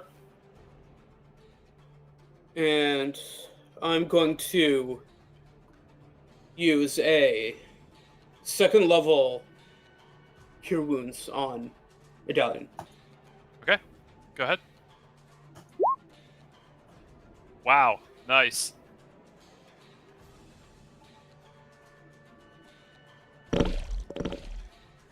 Okay, so And yeah, bonus action, gonna have trigger the storm and have the lightning hit this dude. sure. Go ahead and make a ranged spell attack. I'm assuming you roll for that, right? Yeah, I'm just questioning why you're attacking the one that was being bullied. Bad guys are bad guys. Oh, he's attacking that one. Well, still, like, Okay. with this. Roll the 14. So it's a 14. That is a hit. Oh wait, no, it's not a hit. Sorry. Wait. Oh yeah, it is a hit. Oh, God, I was looking at the wrong one. It is definitely a hit. Okay, so go ahead and roll damage. Ooh, that's a low roll. So a thunderous blast of lightning comes lashing out horizontally from the ground, from this pool of energy to the south. Just comes blasting into this thing. And its form is illuminated briefly as the energy courses through it. It took some good damage there. Is that all you got? Yeah.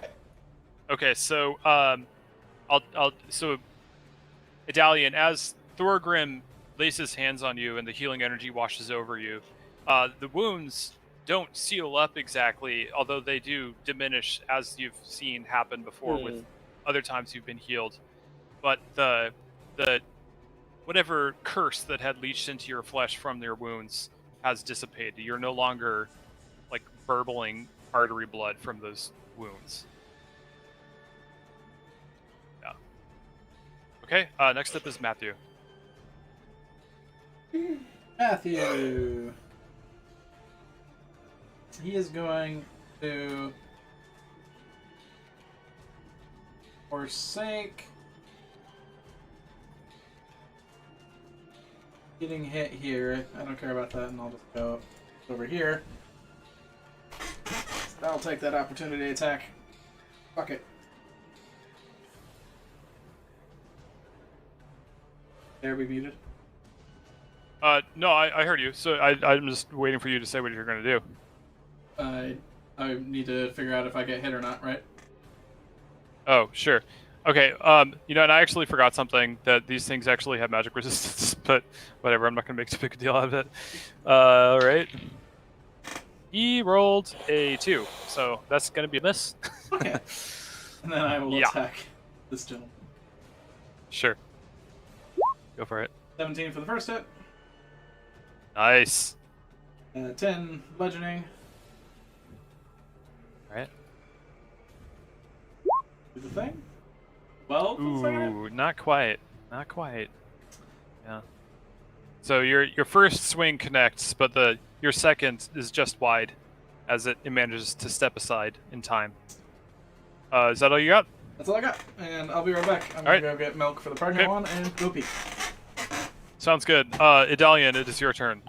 Alright, I will. So you are surrounded on both sides. Yeah.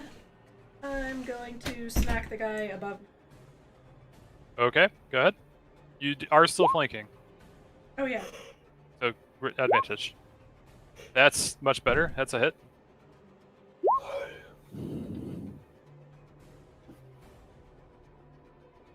Okay. Wait, which one is that? That's white. Okay. That's a hit. Wow, you rolled the same thing. Yeah. Nice. Quack, quack!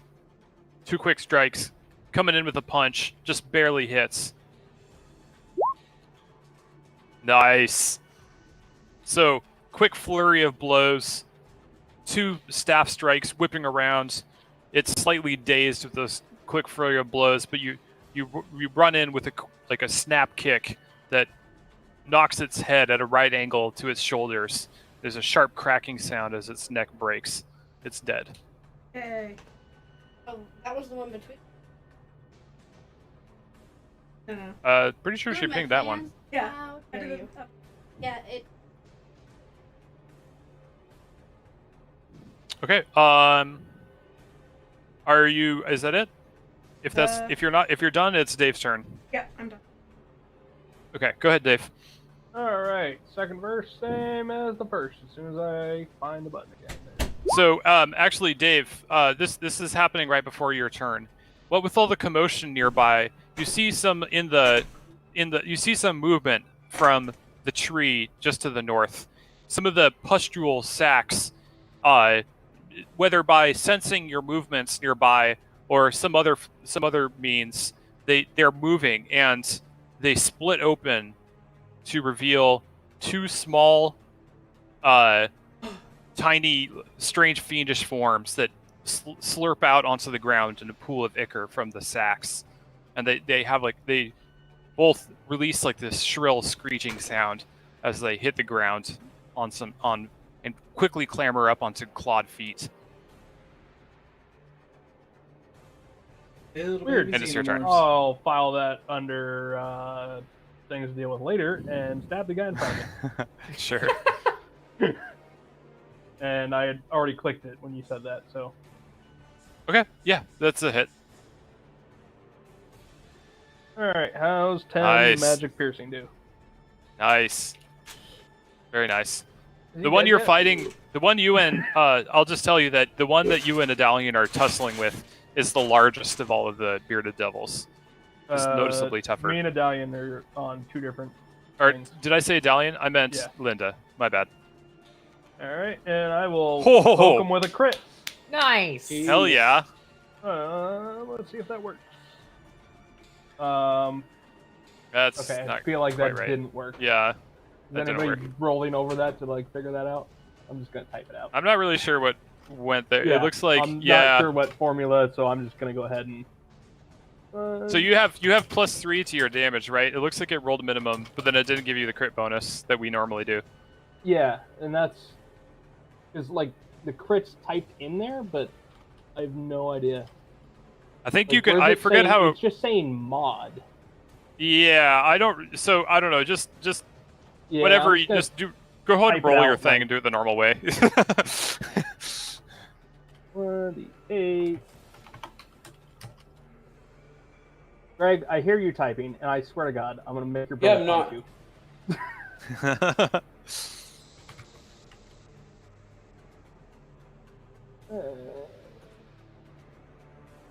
Three. There. Hang on. This roundabout. Accidentally But minimized.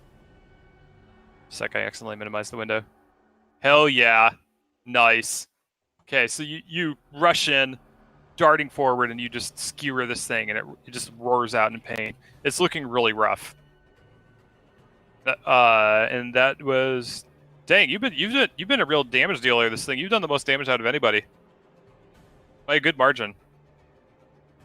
Okay, but also everything I've done has been at an advantage, so I think that helps. that definitely helps. That's okay. All right. So next up is down again towards the bottom of the tree.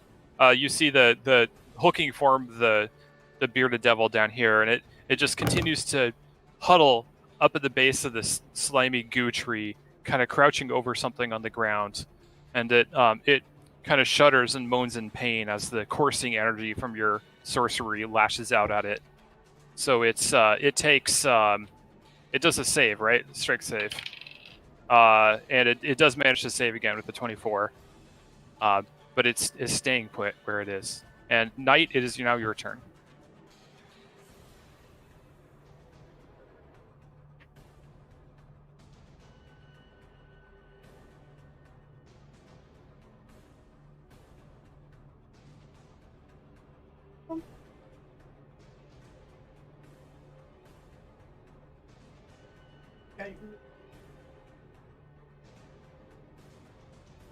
Oh, it's on the other. Okay.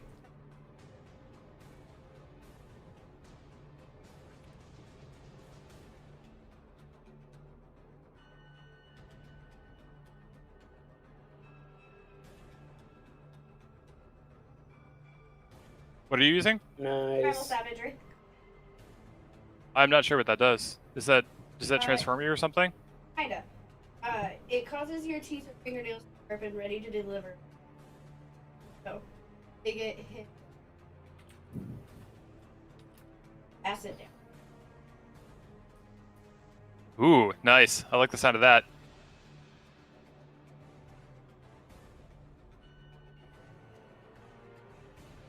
Ah! Ooh, nice. Figured out how to Is make that it right. so that's a melee attack, right? Yes.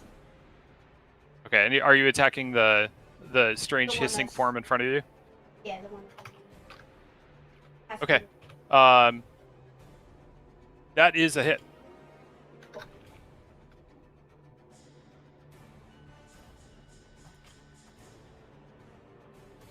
Oh, geez. Yeah. So you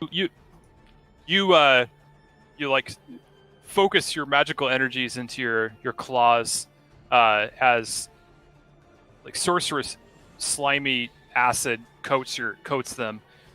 Lashing out, you catch this thing just as it's getting up onto its clawed legs, and you completely bisect this strange tiny form, and you just like cut this thing in half.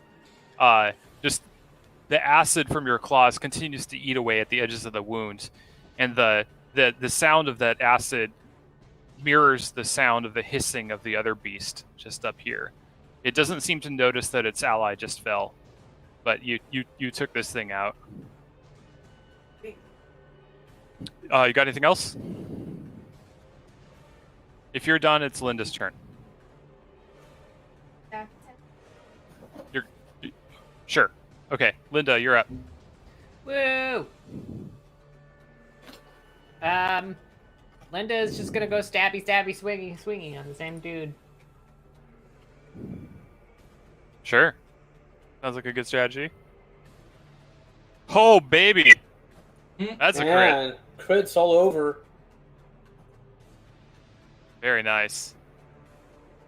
And Wait, what? Oh, is that from brutal crits or something? Because you rolled a 19, but sweet, coming in sweet. All right, yeah, go ahead and roll. How do I send it over as a crit? Just do your normal roll It seem- and then add your damage. and then just add the max. That's the way. There is a way you can put it in, like with the syntax, but we haven't really been doing it that way. Ah. Yeah. So is this two-handed? I'm gonna say still one-handed. Okay, because that's the way it was before last round, so that would Yeah. make So sense. then it's that plus. Okay, it's so 10 plus 8. 18 damage. Nice. Smack. Just you see another small handful of beard tendrils fly off into the air as you lash out at this thing. You catch it on the side of its face with your blade, and it's bleeding profusely. Go ahead and make your next attack if you like. Gonna do the same thing. Doop. Dang, the rolls. Yeah, that's a hit. Nice. Only 5, but whatever. Well, you know what? That's exactly how much you needed. With your second swing, you rush in, closing in the gap between it. It tries to fend you off, but you've actually cut off most of its beard tendrils at this point, so it has no defense available. You rush into its guard and just like overbear it, and shoving your sword through its chest. It's dead. Hell yeah. Yeah, Fucking finally. that was a pretty burly one. It had a lot of health. Linda Okay. is a winner. She is indeed. If there's nothing else, it's this guy's turn. Yeah, that should be my turn. Okay. So, let's see. Let me roll something. Okay. So he is going to attempt to attack Adalion. Just in a frenzy. He managed to damage you before, so he's going to keep trying to do that. And he gets a crit with his beard attack. Let's see what happens with his glaive. I'm just going to roll a hit for both of those. 18 plus 5. That's going to be a hit also. Yeah. Okay. All right. Where's my D8? All right. So that is 13 piercing damage from the beard attack, and I need you to make a Constitution save.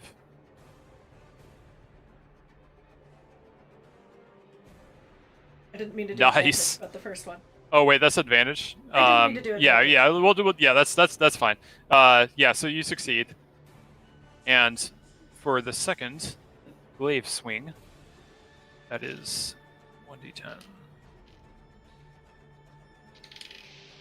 Okay, that's 8 slashing damage, and I need you to make another Constitution save. So, Rachel, you got any plans for another character as you suddenly become a crit magnet? Hey, she's still standing. She hasn't gone I have unconscious. 32 health. Yeah. All right. So you managed to resist the curse. You prevent it from taking hold in your flesh. Okay. All right. So that's his turn. Next up is Thorgrim. All right, I am going to try and kill this one, so it won't. This one. The one right in front of me, yeah. So it won't kill my monk friend. Okay. If it could make a Constitution save for infestation. Sure.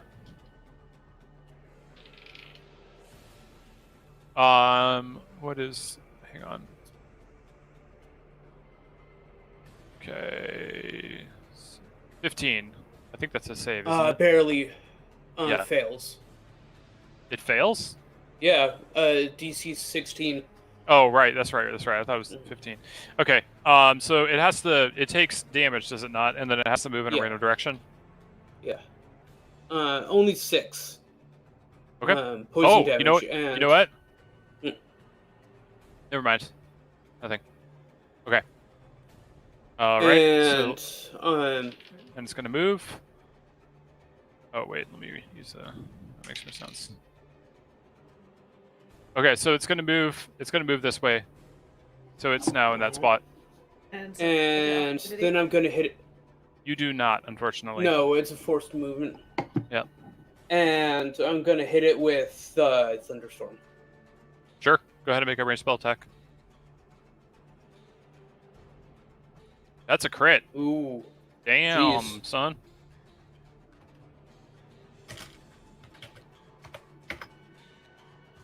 Yeesh. Ease. Okay. So, with a blinding flash of brilliance that, like, just briefly lights up the entire area, dark, stark shadows standing out behind all of you where you were all standing and against the trees. This bolt of incandescent energy just smashes into this thing. When your eyes recover to normal, there's just nothing left where that thing was. It's just completely gone. Yeah. All right. Are you done? Yeah. Okay. Next up is Matthew. Oh wait, actually, I forgot it was. So this small being up here. It actually. Yeah, they're not very smart. So with a hissing sound, it comes racing down and attacks Knight. Okay.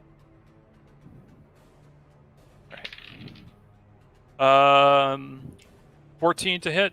Does that hit? Okay, so it's making another attack. That's a 9. That's not going to hit. So it bites you with its sharp little fangs, and they sink into your leg as it rushes up to you. You take 5 piercing damage. As it is basically in a frenzy. It's just like ravenous after coming out of whatever thing that spawned it, and just is literally trying to eat you right now. Yeah. Okay, now it's Matthew's turn. Oh, and I'll say that you do see more of these, like whatever bubbles in this tree nearby.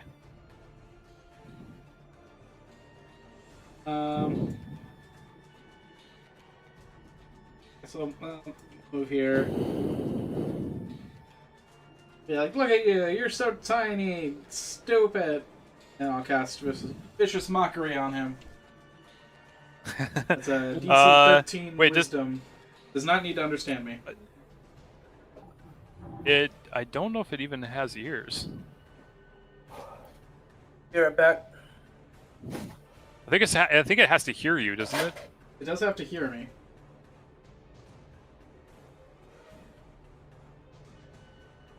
Okay, it does. Okay, I'll say that it does work. Okay. It's not completely clear for the wording of the stat block, but go ahead. Wisdom saving throw. Oh, right, wisdom save, yeah. It rolled 15. That's a save. I think that means nothing. Yeah, if it's vicious mockery, then nothing happens. Yep, you're good. Done. Okay. Okay, alright. Next up is Italian. Actually, I'll take my movement and go down. Yeah. The rest of Oh, my sure. Go ahead and move. Go ahead. Move as much as you like. Done. Alright. Italian, it's your turn.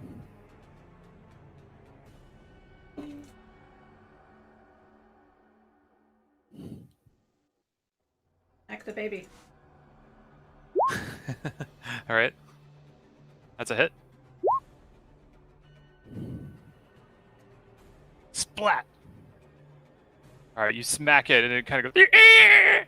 kind of screams as you like crush one of its legs. It's not looking very good.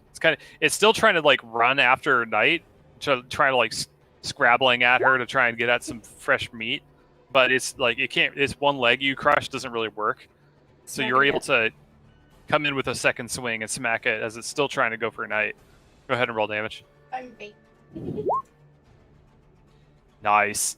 Yeah, so this whole time while you're attacking it, it's just with a single-minded frenzy, it's going after Knight, but your 2 swings are enough to crush it to the ground, and its form lies bleeding with its head staved in. It's dead. Rest my. Okay. All right. That is your turn. It's now Dave's turn. Dave is too zoomed in to see the last remaining enemy. What are we looking at? 5, 10, One that was 30, 35, 40. Short, but that lets me get into the fucking spell page, and then I can shoot it with something probably.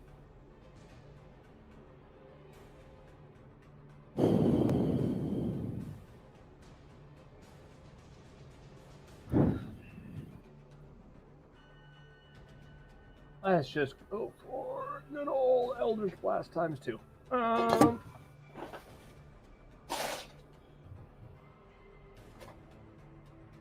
Okay. Go ahead. I am going ahead. I just type slow. What did I miss? That's a hit. Are we attacking that's the a hit. bullied one? What? Talk to Oh my god, Rachel. Dave. Rachel. I want to try and befriend If you see a it. bunch of Nazis kicking the shit out of, like, Another some Nazi. fucking Imperial Japanese fucking troop, they're still both bad guys. We can possibly get it to help us. Not Yeah. anymore. Help us when it's dead. That's one less bad guy. That's helpful. So both of your Eldritch Blasts hit. So go ahead and roll damage. Okay. There's a slow motion roll and a slow motion roll. Those are both force damage. All right. So total of 13. Right? And then So I you- roll 5, 10, 15, 20, 30. I really don't want to get closer to the fucking storm ball. Probably wise. The giant glowing ball of lightning. All right. Sure. Okay. So you blast out with your blasts of force. They smash into the form of the bearded devil that's still hunched over something on the ground. You see just like holes form on its side from where the impact hits it, and it kind of rocks to the side. But then it just hunches back over. It scrabbles to. It's actually knocked to the side, and you see underneath it a small form that looks like one of those beasties you were just fighting up here. But quickly, he almost frantically moves back and covers the small thing again with its body, and you hear it moaning with pain. All right, it's his turn. You hear a voice shouting out in Infernal. Please, no more, please. I'll do it. I will harvest. Please don't hurt Crickendall anymore. That's got a name. And then it just hunches down against the lightning that it doesn't seem to really understand the concept of it being in danger. It just whatever life it's had, it seems to be used to continuous pain, so it just hunches down against the pain from the lightning lashing out at it, and it rolls a 15. So I think it takes some lightning damage, doesn't it? Bludgeoning. Bludgeoning. So how much?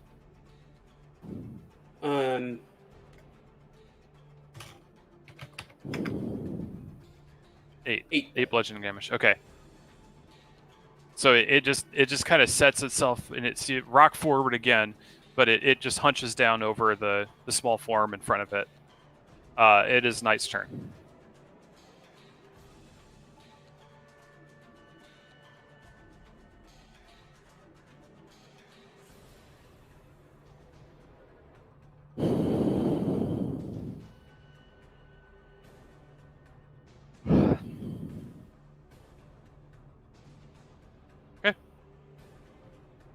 You can take the dash action if you want to move further.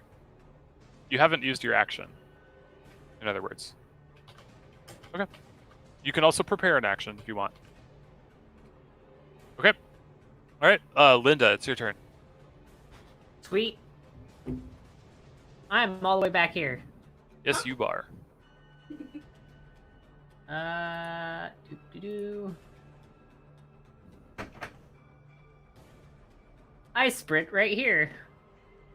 You might have realize to that if you- detour. You'll have Right to here. detour a little bit. Yeah, sure. So, Knight and Idalian, you just hear this form clink, clink, clink, clink, clink, clink, clink, clink, clink, and you see Linda just like just at a full flat sprint, just goes dashing right past you. Dave, you get buffeted a little bit as she just like comes blowing right past you. You come to a screeching halt right up against the I edge slam of this. into the tree. You kind of stick to it a little bit as you slam into it. It's a little sticky, and as the impact of your impact rocks through the tree, you look up to see directly above your head one of those glistening pods start to drip from the arm of the tree just above your head, dripping down Cool. on you. I should probably So, move out of the way. All right. So that was your turn. Yep. Thorgrim, you're up. All right, I am going to drop the thunderstorm. Okay. Right. With a kind of inwards pulling anti-explosion, the lightning ball winks out of existence. Gonna move up a bit, and free action. I'm gonna ask, do you guys want to keep it alive or what? Wait, what? And maybe not. All right. I'll prepare then. Mage hand in case anything else. Suddenly appears. You're gonna prepare a mage hand to do what? You have to. Or, I mean, okay, no, sorry. You can wrong spell. prepare a non-combat spell that can lift 5 pounds. He's gonna gently slap something that comes out. Ray of Frost. And let that be a warning to you. Oh. No, bad. This like as a demon pops out of the ground and gets slapped. It's like, oh. How rude. All right. No, I'm gonna prepare a Ray of Frost for anything that. Sure. Okay. All right. If that's it, it's Matthew's turn.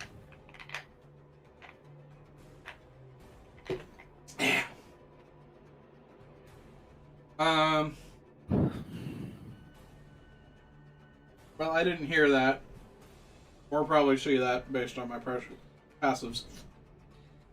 Hear that or So- see that? Thorgrim said all that right next to you. No, the guy saying things in Abyssal, I assume. Well, he was shouting it pretty loudly. You heard it, but I don't know if you speak that language. I speak Celestial and Common, the opposite. Yeah, so you would not understand that then. Um, But you did see the Well, actually, no. I think Thorgrim's ball of lightning was directly between you and that They tree, were, so yeah. you didn't see. Yeah. But you do see that it's kind of cowering away from all of you. It's not in a threatening posture. I'll go for the non-lethal knee-breaking hit then. Okay.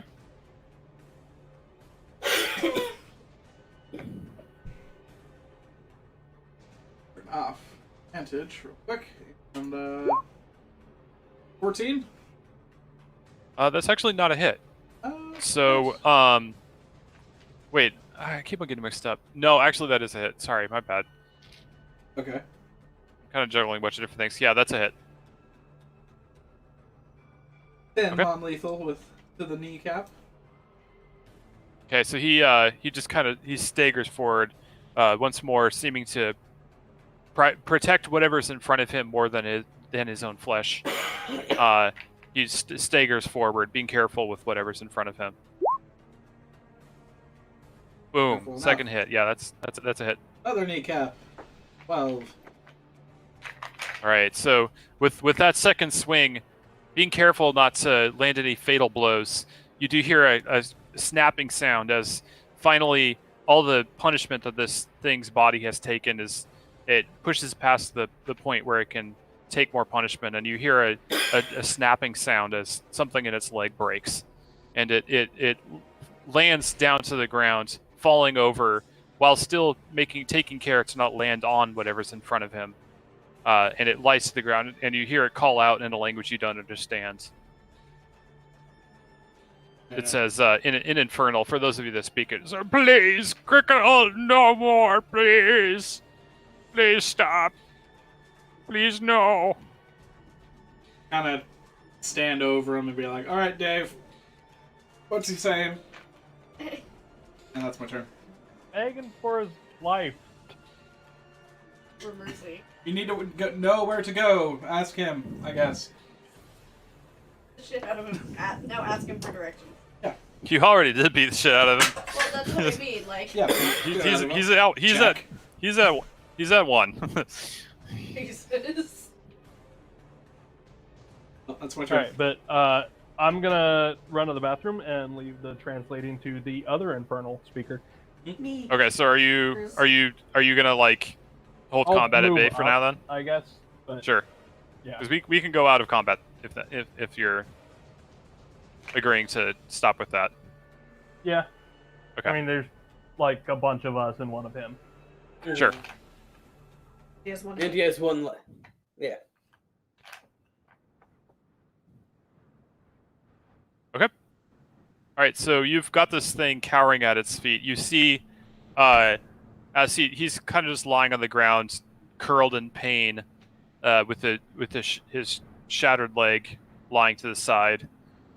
In front of him, you see his clothes move a little bit, and you see the snout of one of those strange beasts poke out for a moment, and then with a scuttling squeak, darts back down underneath it and snuggles underneath it again, hiding away beneath your gaze. I approach and I ask what I'm supposed to ask it.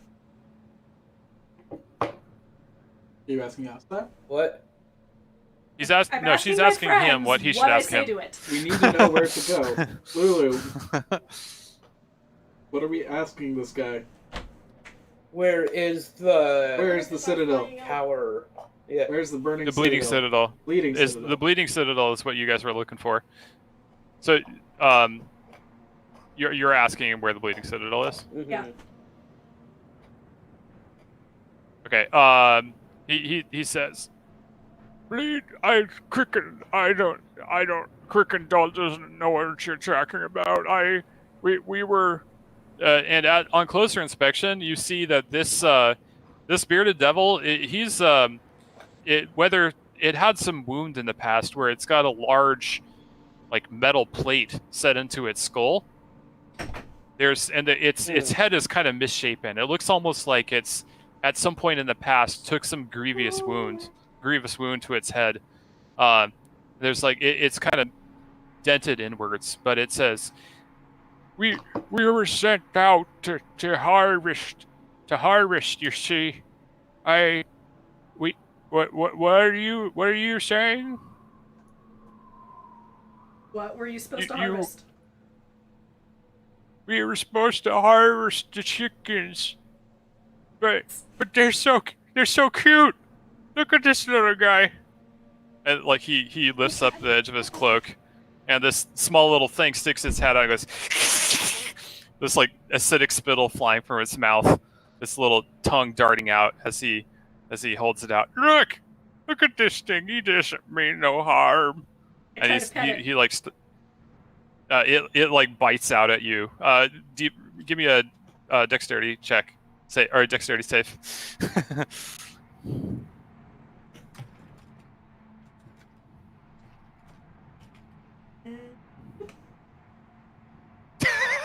Okay, just so you know. All right, no. it bites your hand. you take 4 piercing damage as those fangs sink into your hand. It's bleeding a lot. And he says, "Oh, sorry about that. Say, apologize. Earwax? I won't tell you twice. You say sorry to the lady." And he's giving it a stern talking to you. It's holding out this thing in front of it, and its bearded tendrils are kind of like gently touching it and kind of moving over it almost unconsciously. I do the equivalent but of baby talking the small thing. Oh, you're so cute. Look at the little voodoo. But in Infernal. It looks at you again. It goes, and it's doing imagine the most satanic chihuahua you could possibly imagine, crossed with a xenomorph baby, and that's what this thing is. Okay. So an average chihuahua. Yeah, exactly. And it's like it's lashing at you, trying to get you. It's like, and he's all like, "Oh, you're looking at me so feisty. They told me we had to eat these things, but he's just so friendly. He just wants to say hi." But you were saying you wanted to find what was it? Did you want? The Bleeding Citadel? Bleeding Citadel. He's piecing together those words. Bleeding. Well, I know a citadel. I don't know if it bleeds. I could tell you where that is if you promise not to hurt Earwax. I shrug. I translate this. And I also explain that Earwax is the little thing that bit me. This whole time while this is going on, that thing is just throwing at this infernal hissing fit. It's just flailing its best to try and get away from him and eat you. I'll pull out my map and be like, where? Point. So while you're speaking, actually, Linda, that blob, that pouch in front of you, it starts to drop downward, and you see Crickendolt actually say, "Look out! Look out!" And he kind of rushes over, and he pushes you out of the way as the thing splashes down. What? And another thing pops out on the ground. And he says, "Oh yes, here's another one. Isn't that delightful?" And he seems to have forgotten that his leg is broken. Whether because his nerves aren't really very sensitive or he's just used to it, but he pulls the other one into his tendrils are sort of holding it to get towards him. You have to be careful sometimes with them before they're trained, you know. As I when I see this, I go up to Matt and say, in common, "Hey, Yo. so it looks like these trees are gonna continually spawn these things. Should I begin to cleanse and burn, or?" Sure. Whatever. I'm not afraid of this little thing. I mean, I'm not either, but... I'm not afraid of him. The little things are... One bit me and then I baby talked him.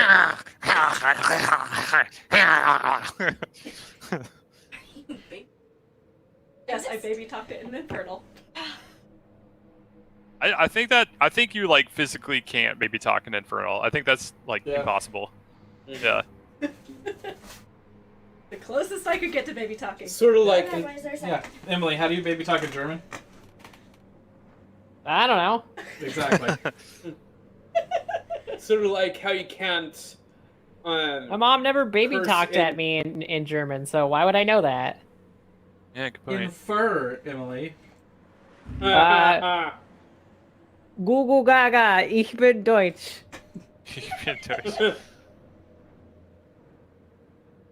I guess it's sort of like how you can never swear in Celestial. Yeah, it's basically that same concept. Okay, so All swears are Flanders-esque. exactly. Yeah. Well, Gosh diddly darn it. gosh, that's exactly what I was gonna say. So Like, I'm wearing nothing at all. one of those little fiends in his arms, like the sides of its legs kind of flap down into these leathery skin-like wings, and it's flapping at them, trying to get out of his grasp. But he continues to hold it and like stroke it. Well, I could tell you stopped the other ones from beating on me, so I suppose I can help you guys out too. I may not be as quick as I used to be before the I forget what happened to my head. And he kind of like reaches up and clanks on the plate in his head. But I can still tell when a good turn has been done. So, I will tell you. I looked down at his need to broken, go. shattered kneecaps. Like, go on. You can tell he has some like memory problems too. So he said, you need to go to the tower. There's a very powerful wizard there, and he knows what you need. He would know because he knows everything. Okay. I give the thumbs up. I've been translating all the important stuff, by the way. Have you been translating from the fiends too? Yeah. Mhm. I'll Sure. present the map again and be like, point, point, point, point, point. Oh, sure. So he looks at your map, and he kind of like looks at it and he says, what is this? And you realize that he's looking at the back of the map. I wouldn't present him the back. That's silly. Okay, so I point at the map approximately where we are, and I'm like, we're here. You can ping on the map if you want. Yeah. Okay. All right. So you're like, We here. yeah, you're here. He kind of like turns it around, and like a solid 30 seconds later, he's like, oh, okay. This is a map. What have he come? Jesus. He's very pleased with himself. He's figured it out. It's a map. It's got the places on it, right? He kind of looks at you conspiratorially. Okay. This is pretty clever. You need to go to the tower, the citadel of the wizard. It's over here, I think. It's... What the heck is that? You need to go here. Stop! That's the place you need to go. That's the citadel of the wizard. He knows all of the things. Ask him if he knows if there's a bridge across the river Styx. I feel like our car's not a submersible. Else, there's like this big cliff right here, and maybe we could just Dukes of Hazzard it.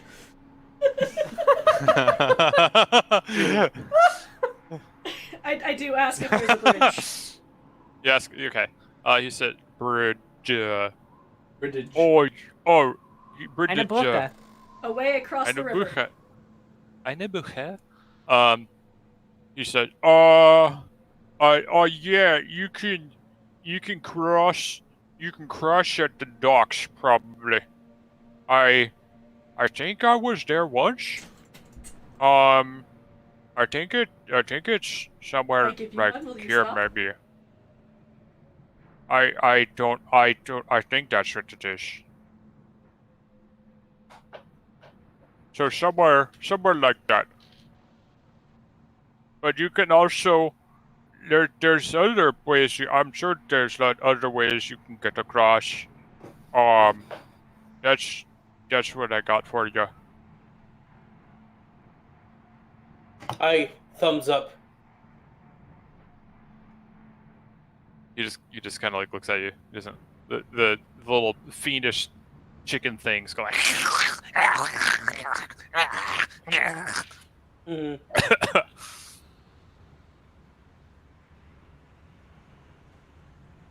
Is there anything else I can do for you folks? I mean, do we kill him? I broke his legs like a lot. I kind of want to fix his What about legs and his let him misery? take care of the cute little things. I think we'd be doing him a favor to just put him down. Yeah. This He's, whole society he's- is about like. I'm assuming you're all talking in common, right? Yeah. Yeah. Mhm. Yeah. No, He's what I'm specifically talking in Infernal. he's just So that he's no just one like else sitting can with his back understand up you. against the tree. He's just sitting up against his back against the tree. He's just like petting these things as they're like flailing, trying to get at you guys. He's like, oh, hey guys, I have a question for you. What should I call this little beauty here? This one you've already met, Earwax. He's been my friend for a bit now, but what about this one? Tim. And he holds up the other one that was just spawned. It's so cute. Tim. Tim Tam. Yeah, that's pretty good. That's all. Can we do better though? Any other suggestions? Oh, screw you, dude. I pull out Steven and I start petting him. I'm like, this is a real cute animal. He kind of like recoils away from it. He's like, what is that stuff coming out of its skin? That's so weird. It's like it's got all sorts of like it's like it's got whiskers coming out of its entire skin. That's just so weird.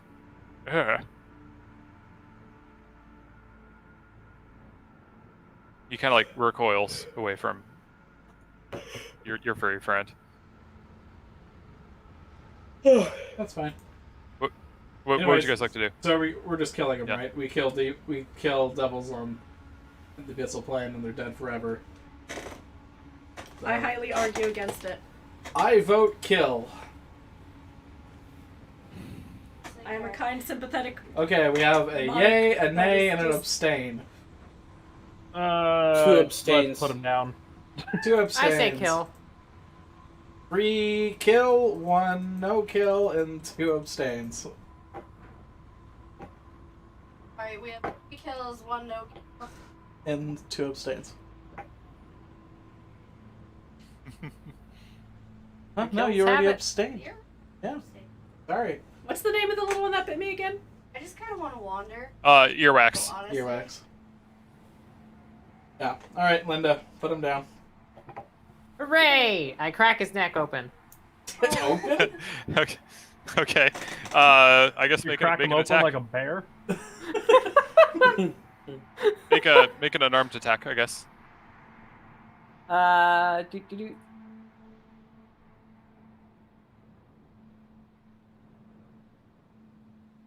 That actually doesn't hit. So, you go in. Well, actually, I suppose you probably wouldn't see it coming, but I think that you still get your AC. Yeah. So you go in for it, but his their beard tendrils they're kind of like octopus arms where they have like a semi-sentience to them. So his arms kind of like lash out and stop you, but he's like, actually, let's roll for him. CV.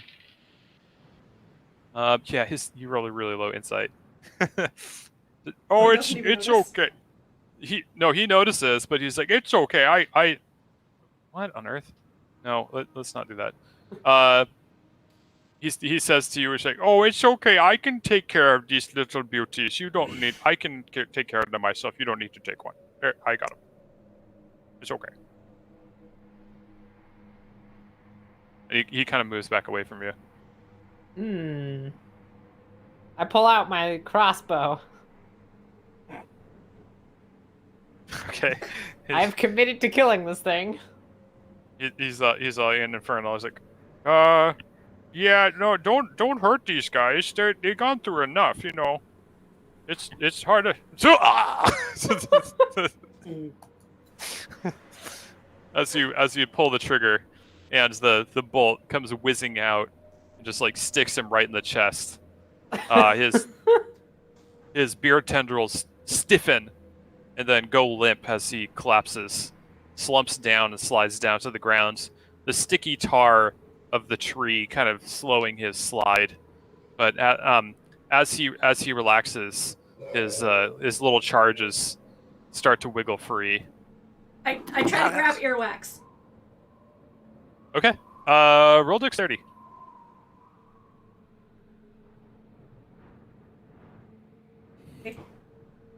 Yeah. Nice. That was a pretty high roll too. It was going to be a high DC. So, Idalian, with your well-trained, well-honed monk reflexes, you reach forward and you snatch earwax like right at the base of behind his head. So he reaches and flails around at you, hissing, but he's not able to reach you with any of his attacks. The other goes scuttling off across the plains at a surprising rate of speed. You see it actually take off into the air for a brief moment before it collides into one of the sticky trees, falling to the ground and then running off into the brush before you lose track of it. But you've got a hold of earwax. I pet its head. Make an animal handling check.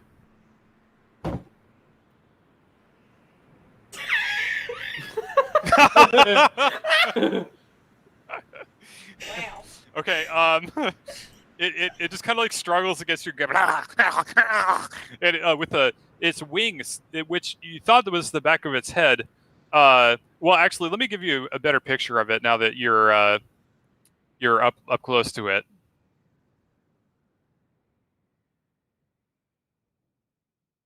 This is what it looks like, by the Gross. way. That's not a chicken.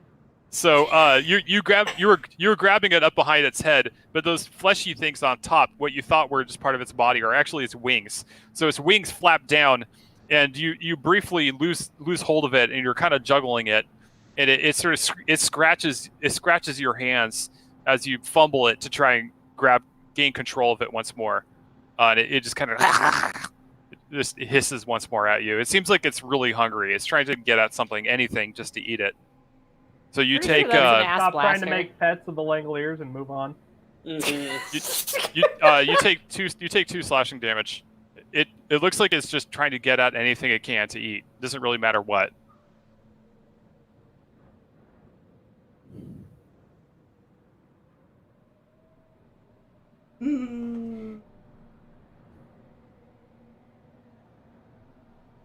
What? Oh, that was okay. That wasn't Rachel.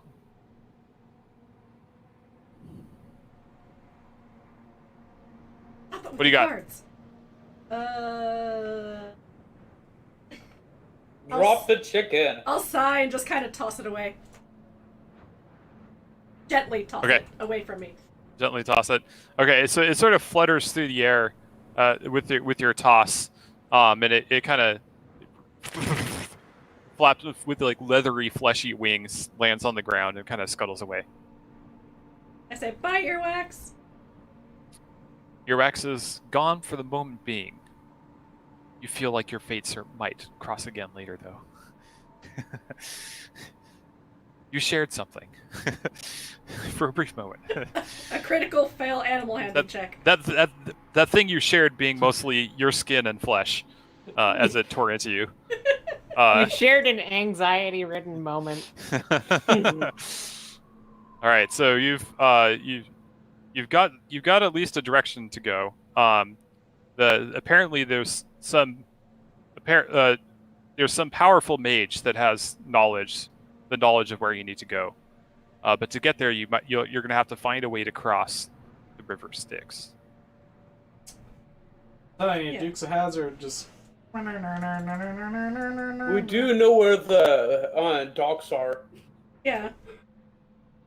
Yeah, we just So drive up we and can down the river until we figure it out.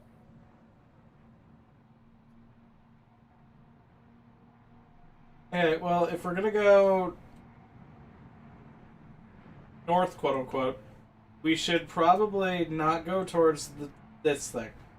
Whatever that is. That's like as big as the mountain.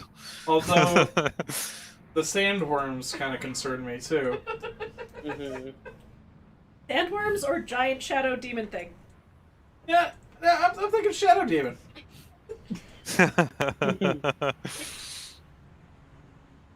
Screw it. Luck's on our Yeah, side. I'm Shadow thinking Demon? Shadow Demon we kind of see coming. Sandworms are going to come up from underneath the car and just Yeah, swallow it exactly. whole. I've seen Tremors. I know how that works. Oh my god, have you seen the newest Tremors? I haven't on purpose. Dude, no. You watch them all in a series. It's fucking great. No. Really? Okay. The first one was funny in a kind of campy way, so maybe it might be They're good. all funny in a campy way. One of them okay. They just is get campier. All right. yeah, one's in the past, one's up in like the Antarctic, and then the newest one's like on a deserted island or some shit. Oh, really? Yeah. And Okay. the important thing is Bert is in every single one of them. He's Are you also the serious? best character. Yeah. Oh, wow. That's perfect.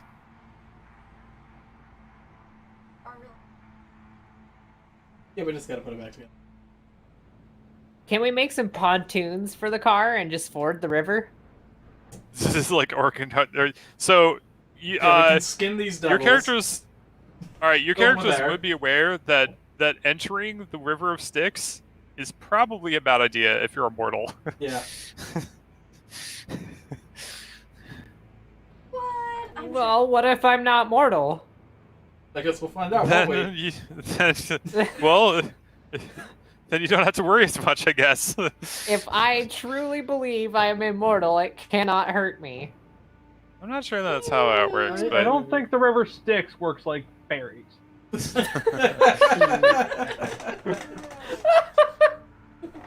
All All right. let's we go. have to figure So, out what to do with the black muck. We go around it. Let's go repair the car and go drive towards the shadow demon. okay. So you go back to your Artrax. Yes. The beast, the quiescent beast. Look, It's you can The see that hard you can see where the joins and the joints that normally are tightened by the force of all the energies are kind of loosened. Parts of it have fallen outwards. It's a unique contraption in that there's not really many physical connections between a lot of the parts. It's all kind of held together by the same fell energies that drive it. Well, I say before we try So- manually putting things together, we just flick the D switch again and see if it fixes itself. maybe it's R for repair or reassemble. Hard to repair. Do we want to take? Oh, by the way, No, I I'm think gonna we use should hit the D my switch. wholeness of body to And heal that- myself. Sure. You okay? Yeah. Is that It's that's a once one per of your long class rest, features, right? and it's Yeah. 3 Go ahead. times my level. Very nice. You times your level. Fuck. Such a powerful healer. BRB a sec, I gotta use the bathroom. Actually, yeah, I'm gonna grab some water too. So bathroom break. At level 20, that heals you for 60 health. Yeah, but at level 20, that's maybe half your health. Yeah.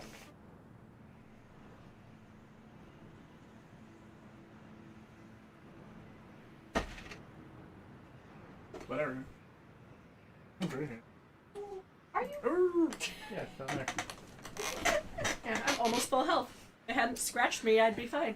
If I You hadn't shouldn't messed get with the hit. chicken. Be like me.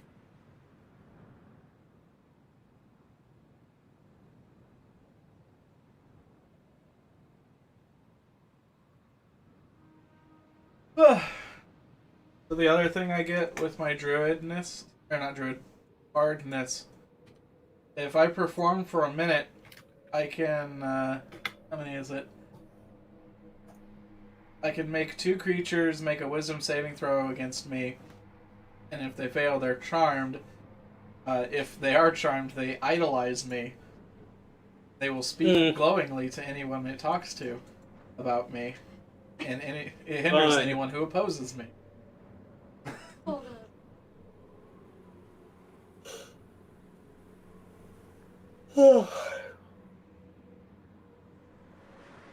Good wisdom.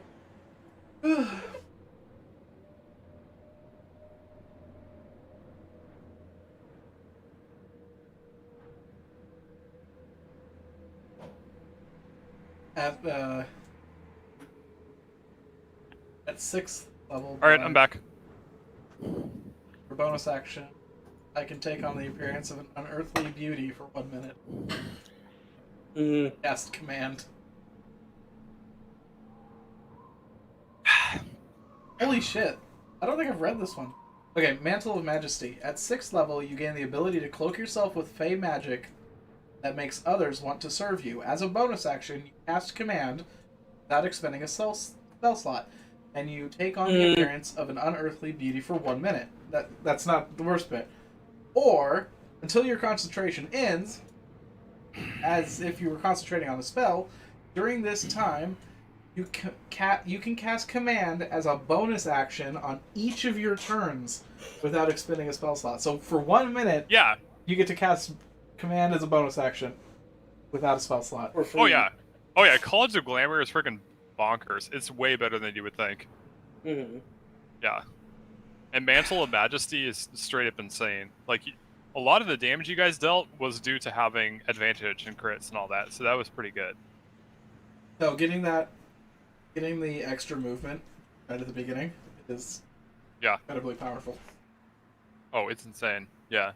Alright, so have you guys decided what you would like to do? Okay. Flip D. So your Yeah. highly trained crack engineering team climbs into the core, and you're not pushing buttons at complete random anymore, so that's a plus, I guess. You flip the. I'm assuming you're gonna flip the D switch, Yeah. right? Right. So you flip it back into the up position.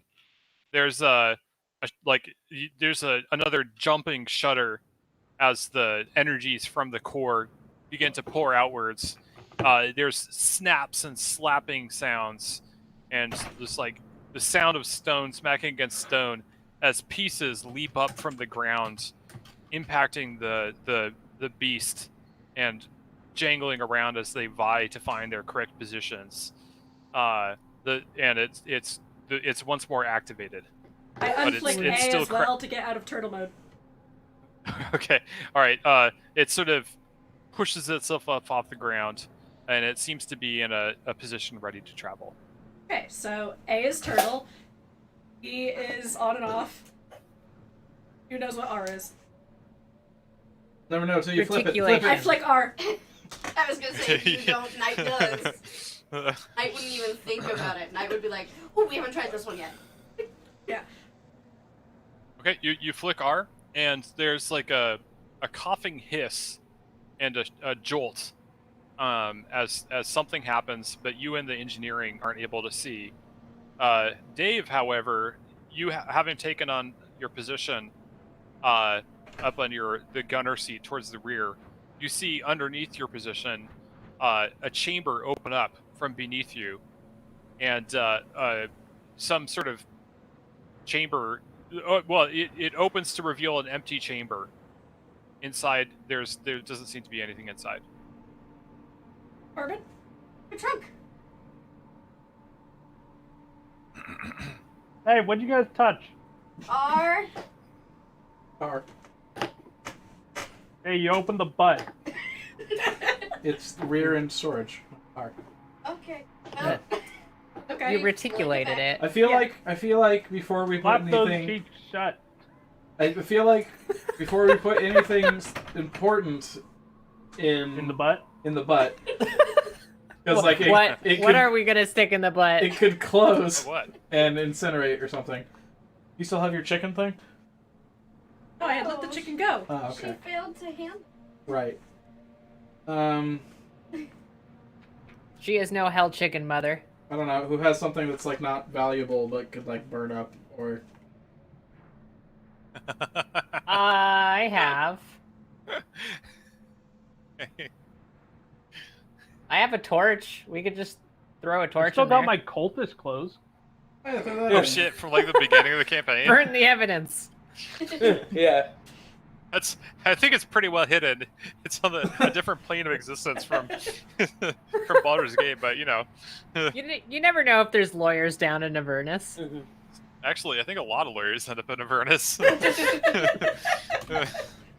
Occupational Okay, so hazard. throw the clothes in and then we'll close the hatch. Okay. Are you just gonna toss a bunch of clothes in there? Yep. Okay. All right. And You flick throw the it in there. switch. It Close goes. the Closes up. I flick it back Open the open. butt. Open the switch. Okay, Open the butt. you flick the switch, and Dave,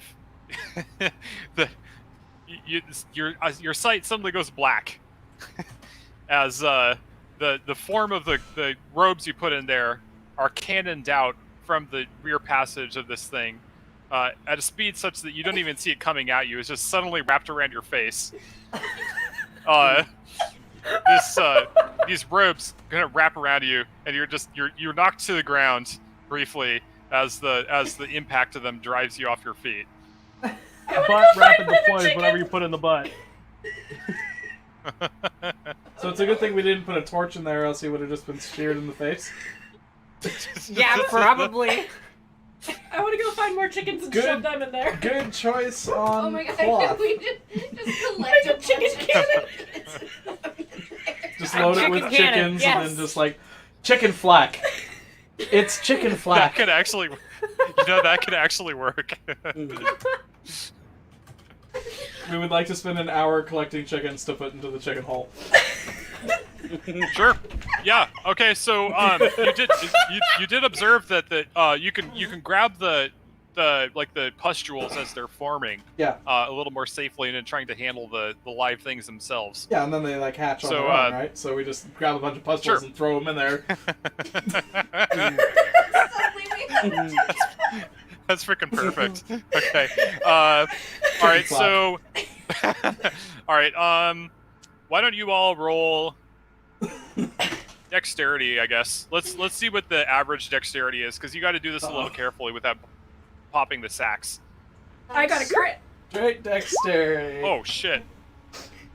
12. I have see experience what that- handling the chickens. And it's +1. Uh-oh. So I got whole 7. All right.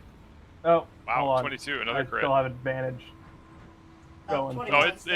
I I guess mean 22 take versus either one of 22 is those. about the same. Is that everybody? Okay. 5. Is there somebody? Emily. Emily. Oh, did Emily not roll? Dex. Yep. Oh yeah. Yeah. Roll dex. You guys are gathering chicken eggs. Yeah. Nice. We need our chicken.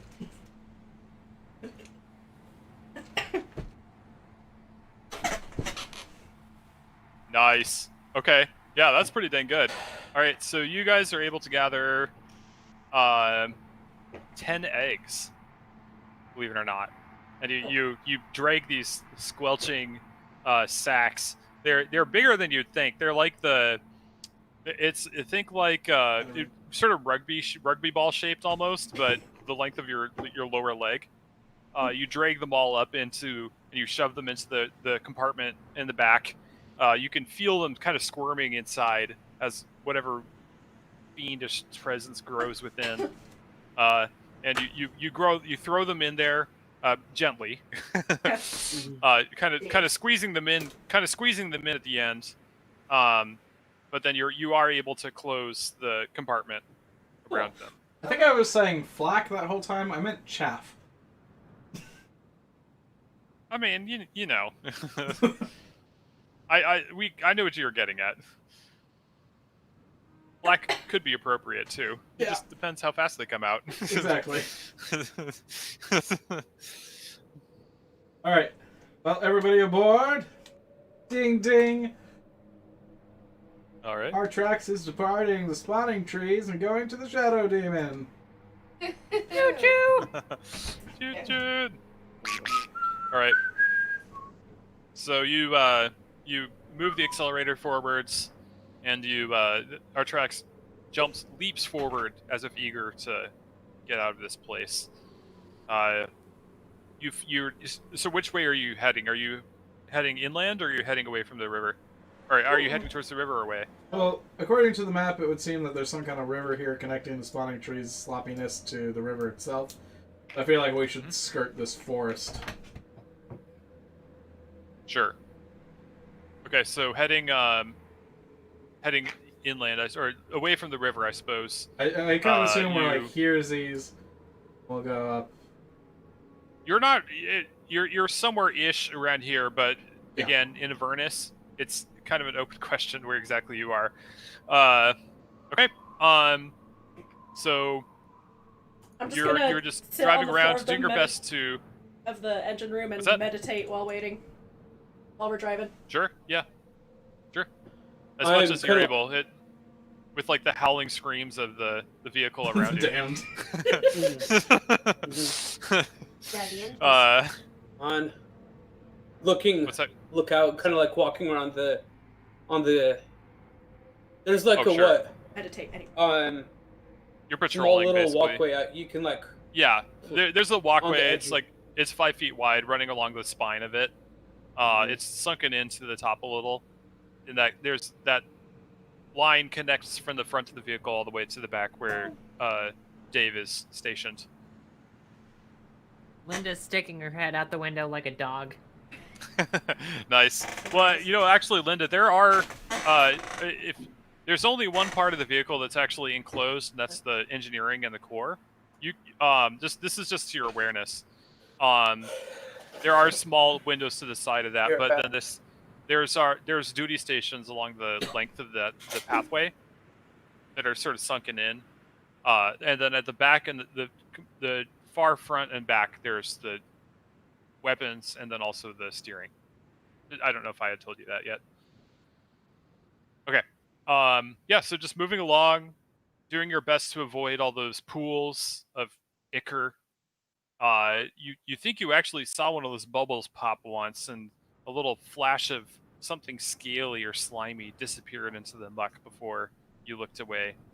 But traveling along, you're kind of skirting the outermost portion of like the large lake, but as you travel away from the river, the pools and smaller pools get further between, and you're able to make pretty good time.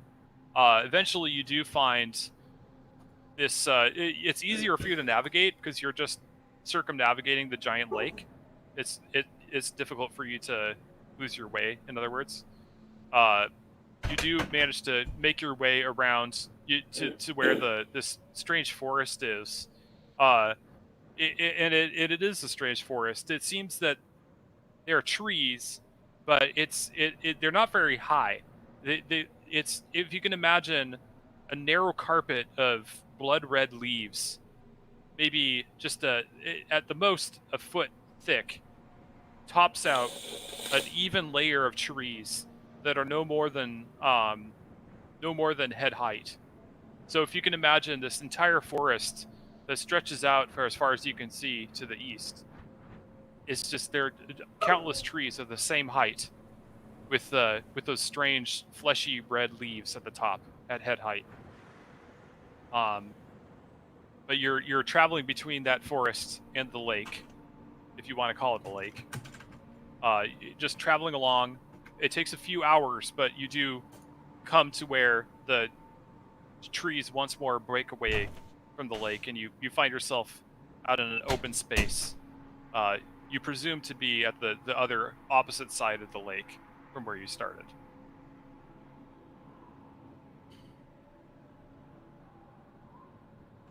So just continuing onwards, traveling across the plains, you again start to enter the area where the ground is just like this strange sandy dust-like material.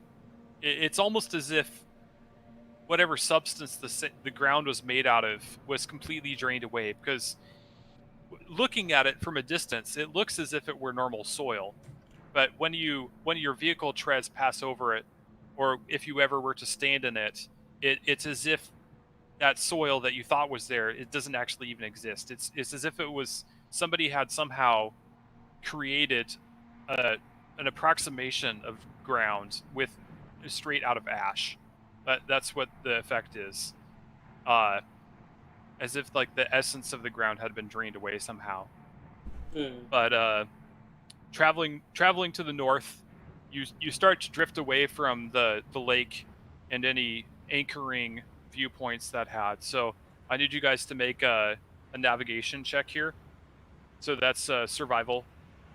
Whoever is piloting, and if Linda, you're up front with Matthew, correct? Yeah, I'll assist him on that one. Sure. Yeah. So what Matthew, I'll let you roll with advantage because Linda is assisting you. 21. Nice. Nice. Yeah. Well, it's good. It's good. Linda was around. Uh-huh. I think Okay, that's a so- bad guy. We can smash his head in. All right. So traveling along, you're able to keep your bearings. Linda, actually, you do see to the west. There's some sort of spiky citadel rising out of the sand. Some of the towers look like they've been collapsed, and it's dilapidated as if it had long ago been destroyed. It's partially buried in this strange sandy substance as you go by. Continuing northwards, though, you start to enter an area where there's more of this sandy, almost reddish-hued dust that's up in the air, and the further you continue north, the thicker it gets. And you are actually approaching the edge of the river Styx at this point, because you're basically heading up towards this way.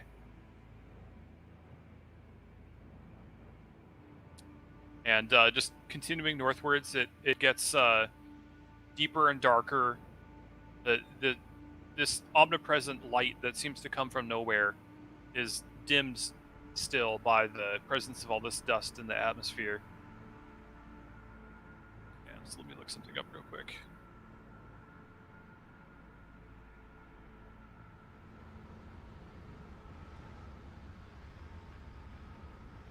Okay.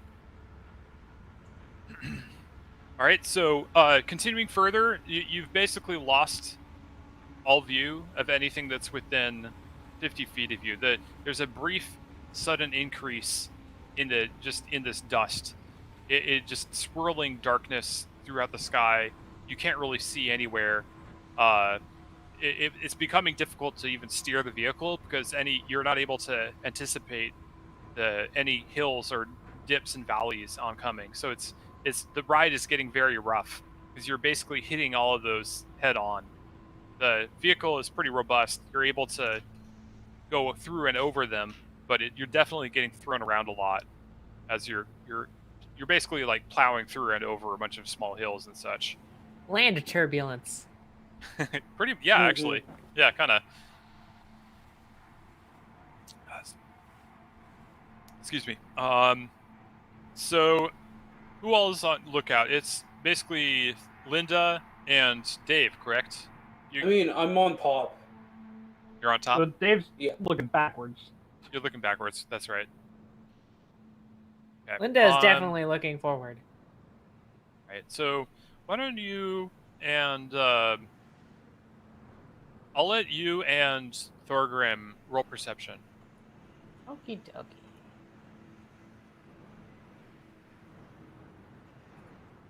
Oh, dang.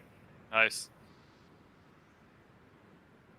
Okay, so actually both of you see this. You see out in the distance, or maybe closer, it's hard to tell. Distance has kind of lost some of its meaning with the how opaque the atmosphere is. You think you see something moving out there. Something large. You can't really tell for sure what it is. It's definitely to the northeast, or is it straight east? It's shifting around, but you think you see some enormous form moving in the background.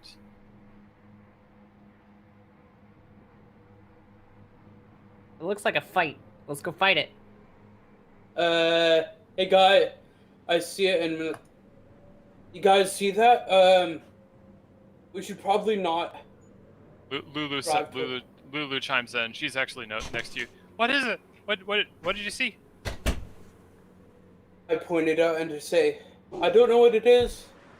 Well, let's not find out, okay? Let's go fight it. No. She Yes. kind of squints her eyes and peers out towards where you're pointing. I don't see anything. Are you sure? What is it you think you saw? I don't know, but whatever's making that big a dust cloud probably wouldn't be so good for our health. So Yeah, but it'll be great for our glory. Let's go kill it. So right as you finish saying that, Linda, you hear the most soul-crushingly, profoundly loud basso bellow that just echoes through the air. It seems to come. You're not even sure where it comes from. It's so loud. Just like this utterly earth-shaking sound coming from somewhere close by. And I look at you. Yes? Linda, high five. Yes? Let's go kill it! Yeah, I'll set up and make sure the gun's ready. Don't worry, guys. We have a chicken cannon now. We can defeat anything. Alright, so you're still traveling at an almost reckless pace through this obscured ground, just bumping and rolling. Once more, you hear this just like unutterably loud, just it goes on for almost a full minute.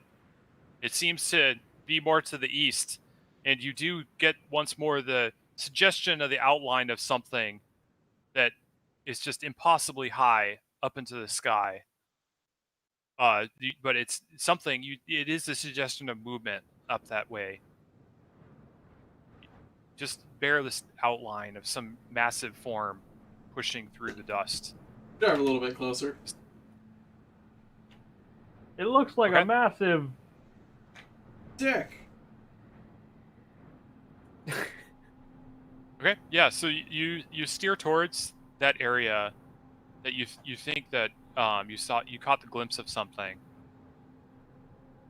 Turning inwards, the ground, it remains bumpy and uneven, but the almost limb-like wheels are able to prevent you from overturning or it's bouncing destiny. around. You saying something? Oh, it's just Greg shitposting. Okay. Challenges? Okay. So, let's see. Let me.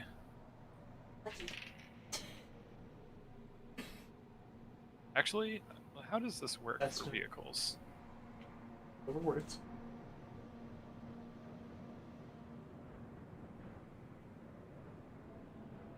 One second. Gotta look. The vehicle rules are a little weird.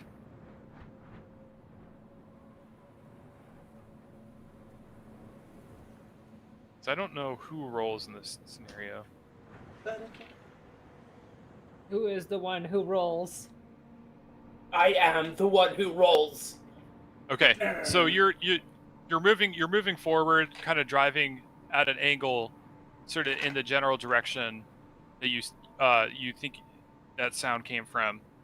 Just if anything, this dust is suspended in the air becomes even more dense. It's almost to the point where it's as black as any night that you've seen, but of like a reddish hue rather than black. Just swirling around you.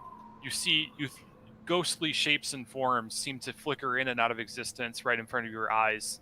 It's kind of like that sort of hazy gray effect where, like, you get up at night and all the lights are off, but you still have that sort of semi-vision, but all in reddish tint. When almost just behind you, you hear this other just like unutterably loud, and actually, just behind you, out of the mists, this titanic form reaching up as high as the eyes can see. You see it once more forming, whether forming out of the mists or of the mists. You see it just reaching up further than the eyes can. You can even really see the bounds of its body, but even through the sand and all the obstructing smoke, you see two red eyes gleaming through the haze. And those I would like to eyes fire the gun. fire the gun, the laser. Is this the Gen Moran? I don't know. Can I hop on it and mine on it? That might. I mean, you could I try. feel like that takes a lot of training. Like, isn't like the whole fucking book is about him like eventually being able to control one worm. All right, so you're gonna trigger the screamer laser. Yeah. Okay. I guess make a ranged attack with disadvantage. Disadvantage.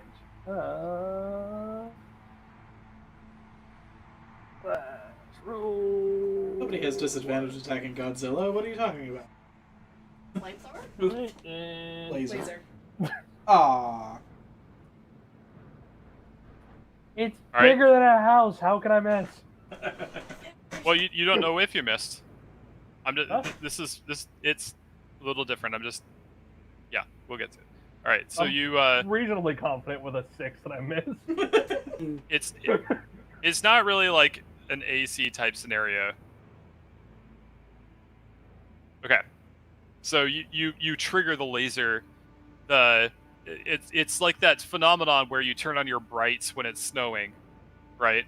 The light from the laser it's all reflected off of the particulates in the sky. You're just blinded. This beam of molten white hot clarity lances through the storm, just like in this shrieking scream of combination of the tortured soul from your vehicle and also of like 1,000 saw blades dragged across a bar of metal. This beam comes lashing out from behind you, and it pierces through and just disappears into the mists.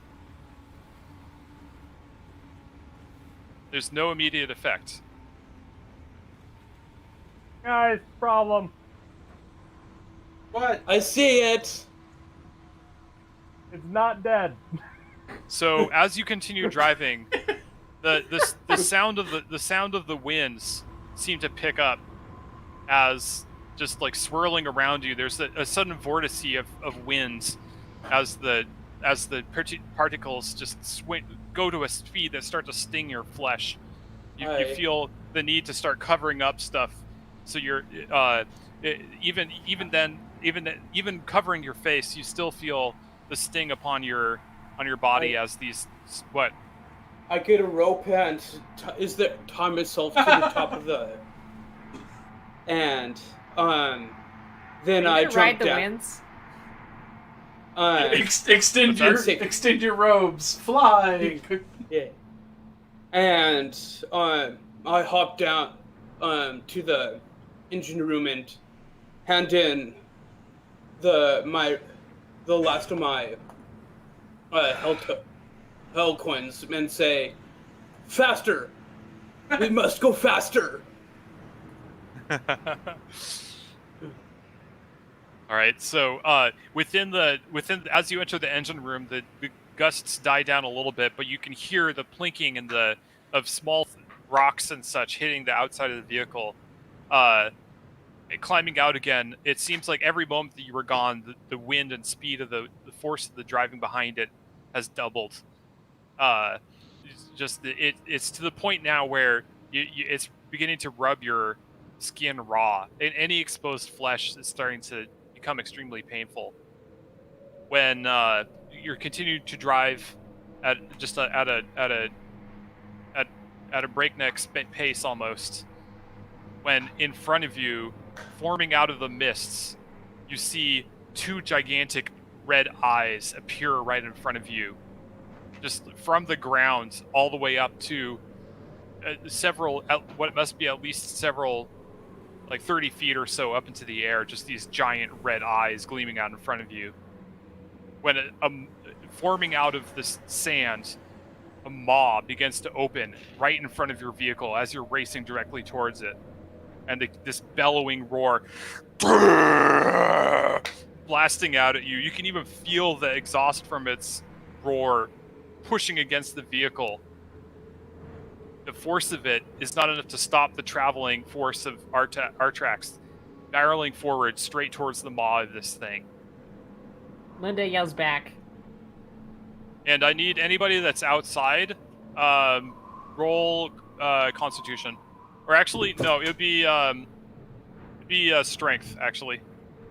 Strength You, save or... Strength save with you with advantage. Dorgrim. Dirty 20. Natural 20. 7. Actually, Dave, you're behind, so I'll actually give you advantage too. Alright, I'm just gonna roll a second normal. Yeah. Yeah, same here. Hey! Okay. So the force of the bellowing blow, it pushes you back, but you're able to grab down. You're still racing forwards though, as the maw of whatever this thing is opens up, inside which you see swirling blizzard of razor sharp rocks. You're traveling straight towards it. What would you like to do? Jonah and the whale. Crank the wheel to the right. No, Jonah and the whale. I'm going to try to land a ray of frost in the... Like, peg a ray of frost right down the middle, if I... Okay. Yeah, go ahead. Nice. Okay. So your ray of frost leaves your hand, and then within 5 feet of it leaving your hand, the beam is just gone. You can't even see it. Whatever this storm is, the force of the winds may not even be entirely natural, as the magical force that holds your beam of energy together is torn to shreds, and your spell dissipates. Then I get whipped to the side real hard as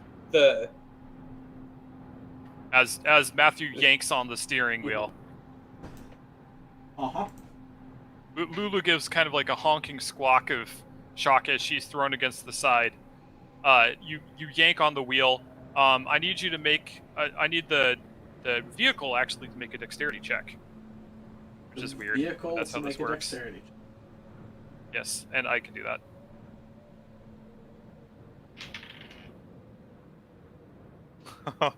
Okay. So you yank on the wheel. Unfortunately, you hit one of those small hills just as you're turning. The whole vehicle lists up on the side. I need you to make a Everybody lean. make a check with vehicle proficiency. Okay, I think it's just has to be a straight roll. It's a and then I'll tool. tell you. It's I know, it's a but tool like check, essentially. Yeah. I know what it is. It's just the D&D Beyond doesn't let you roll a tool check.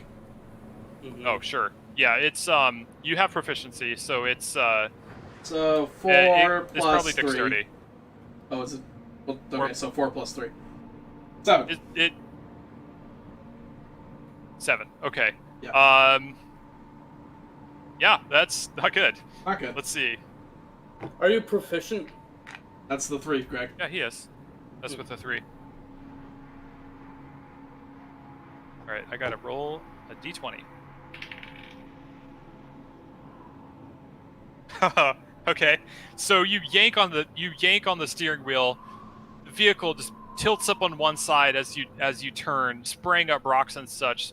The giant maw just gaping even wider as you go. When something ruptures in the helm of the vehicle, blinding black smoke comes billowing out of the controls in front of you. You're just spraying out in front of you. Everything in the helm is heavily obscured, and you are blind. Excellent. Yeah. But the vehicle does manage to right itself. You're now traveling at the same rate of speed, but you can't really see where you're going. The maw in front of you yawns wider and wider. It's I still in can't front of us? It's getting bigger and bigger and bigger as you watch. And actually, It's- Matthew can't see it, but Thorgrim, you can see it, unfortunately, as this thing goes up to the sky almost. Just enormous.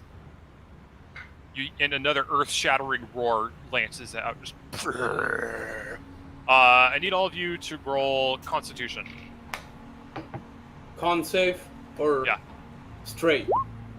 Constitution. Yeah. Yeah. Don't High rolls. fucking fail us. How? Or is this everybody? Everybody. Damn it, Hal. Everybody, including everybody in engineering. Oh no. Rachel. Woo. Over 20, Alright, over so 20, everybody- over 25, 6, 6. All right, so everybody that rolled less than a 15 takes. Wow, those are low rolls. Everybody that rolled less than a 15 takes 6 thunder damage, as the sheer percussive force of this roar just like magically bursts your eardrums.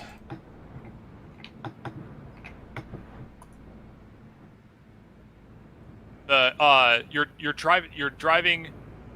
Fortunately though, this roar, whatever it is, gave you a brief moment of clarity, Matthew. You catch a glimpse of the road before you, as much as you were able to see before. But the smoke once more billows out from the malfunctioning controls, and your view is completely obscured once more.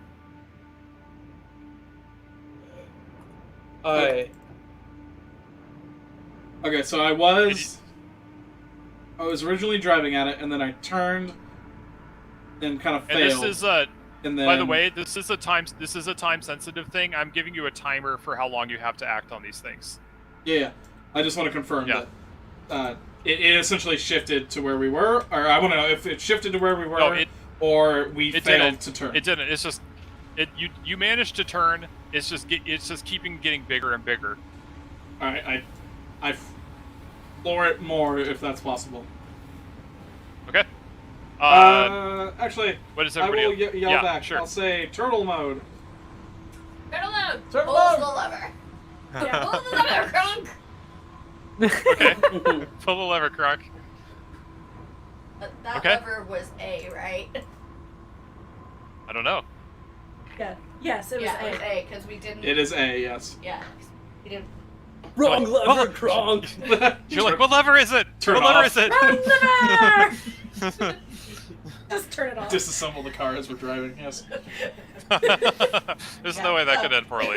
Nightherd turtle the car and just pulls the lever. Okay.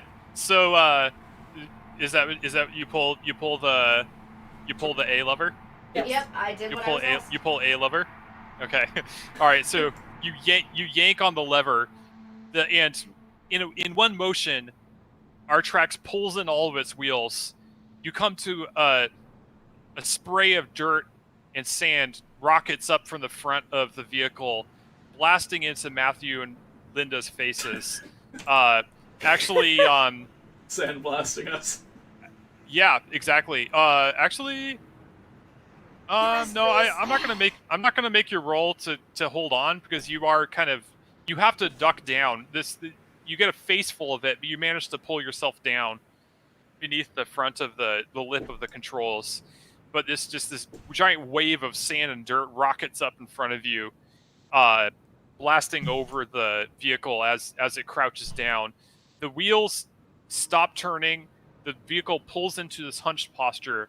You basically rocket underneath the dune you were traveling straight at, just like with a giant whoomph sound, just crashing crumble sound as you just smack directly into the face of it, burrowing in with the full force and weight of the entire 1 ton plus weight of several ton plus weight of your vehicle as you smash into it. What is that, Thorgrim? I'm tied to the roof of the car. Yeah, you were tied to the roof of the car. You actually do need to make a strength save. Sorry, not sorry. I was like, I didn't realize turtle mode was the I'll e-brake. say, I'll say with advantage because you are tied. Relabel. Hey. E-break. All right, so you are like, as much as Matthew and Linda were sandblasted, you just hit this wall of sand. Poof. But you're luckily managed to pull yourself down, so the full force of it didn't hit straight into you. You kind of crouch. What? The others couldn't see me. They can't see when much of they anything. hit it, the others couldn't hear me say, "Oh shit!" Right. Or at least they hear you get through part of that before you impact this dune. But you crouching down, you grabbing on with the force of all of your strength, you manage to hold on. And Dave, you you have a split second of like this giant mouth, if you want to call it that, closing down just behind where your vehicle was before the dune that you almost like entered collapses down in front of you, burying you in a giant pile of sand and closing off your vision. You have a little pocket inside your gunnery seat where you're sheltered somewhat, but you're trapped there for now. And the vehicle just goes through that series of like hunkering down motions as it punches in on itself. And you can hear the sliding of sand as it piles around the vehicle.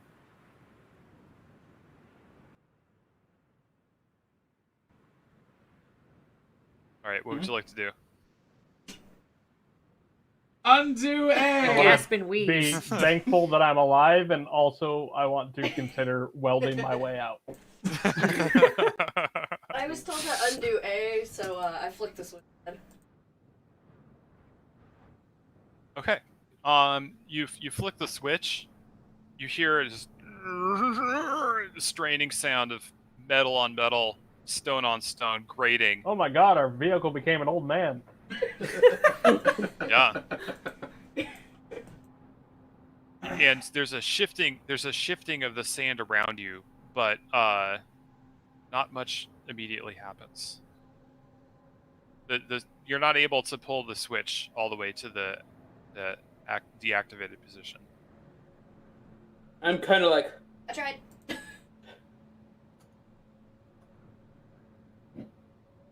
So, Thorgrim, you are actually kind of buried in sand right now. mhm. By the way. Yeah, I'm trying to dig my way up to the cockpit. So, if you were on the top of it, between you and the bridge, there's engineering, the core. That's like a sphere almost. So, are you going to try and crawl into engineering? Yeah. Okay. I guess that probably would be a strength check, or strength athletics, I suppose, because you're trying to push the weight of sand out of your way. Mhm. Oh, you're still tied up. Mhm. That's a problem. So what are you going to do about that, Thorgrim? Gonna try and And you do not have infinite air here. mhm. You're on a timer. Gonna try cutting the rope. Okay, how? I have a dagger. Or at least I had it before I got sandblasted. I don't know if I. So you reach down to your belt as much. Your arm, fortunately, was kind of plastered to your side, and you do find the hilt of your dagger. Mhm. You have a small amount of air where you covered your head with your hand against the vehicle itself. Mhm. Yeah, gonna try and create enough room to cut it, and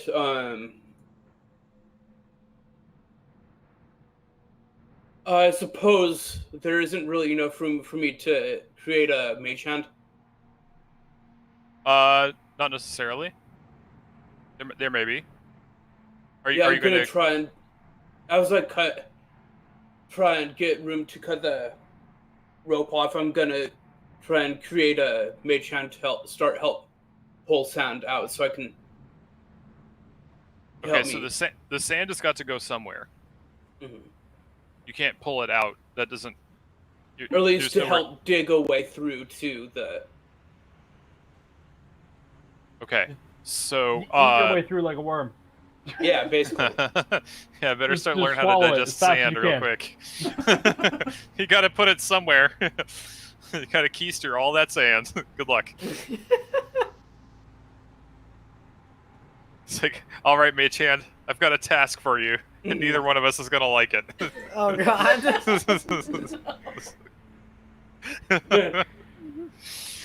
Okay, so you desperately try to free up your hand so you can perform the requisite gestures to cast Mage Hand. While you're doing that, Linda and Matthew, you both find yourself together, crouched in a small, kind of wedge-shaped area of free air, where that was formed as the vehicle plowed into the dune. What would you like to do? I spit. Which way does the spit go? It goes down. Down my chin or up my face? Down There's your a chin. difference. Okay, so I'm facing the correct direction.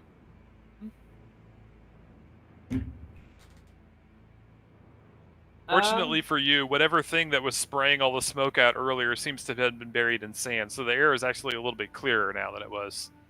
Nice. So did I get thrown from the vehicle? Oh no. You and Matthew were in the bridge when this happened. Okay, and so you, it's just like, full of sand now. Yeah, exactly. You're literally in the dune right now. Reverse. Reverse? I'm in control of that, my dude. I yell as I go in reverse. Okay. Let's see. Alright, so you're gonna throw it in full reverse. I guess. I mean, we're not a digging machine as far as I'm aware, so. Fire the laser beam and see what happens. That's behind us. Depending on our results, I'm gonna do that. Okay, so that's a strength check for the vehicle. Okay. It rolled a 1. Oh jeez. So you jam on the accelerator in reverse. There's a grinding sound as you hear the wheels start to spin, but it doesn't. The vehicle doesn't seem to move. You hear there's a groaning roar, even muffled with the weight of all the sand around you, that seems to be pouring in through all the crevices between all the weight of the dune on top of you. You hear it once more.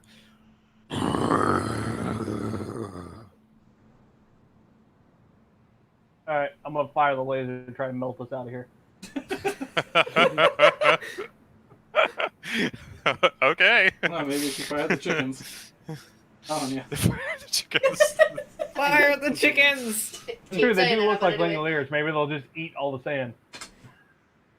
Yeah. You can start. Langoliers. Can the people in the engine room hear me just like pounding on the roof? On the roof? Probably. Yeah. As yeah, I mean, or at least they might have been able to normally if there weren't this supernatural foghorn going off right at everybody's ear. But so Dave's got a solution though, and that solution is pulling the trigger. I'm not going to make you roll an attack because there's nothing you can hit except the sand. So you pull the trigger, and I wonder exactly how this would play out. Page for that. Okay. Yeah. So you pull the trigger, you hear that coughing roar and like the beginnings of the screeching sound that are familiar to you now as the activation of the Screamer flamethrower.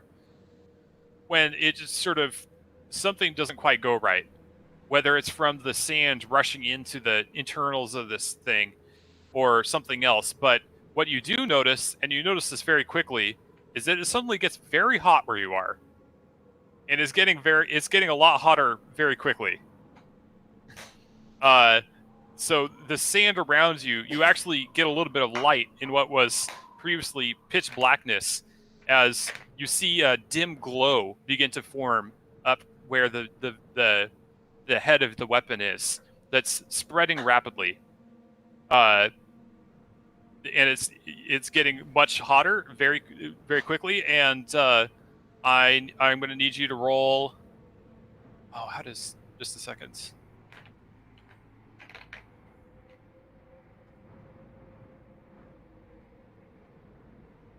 I have holy water. I could throw it at it.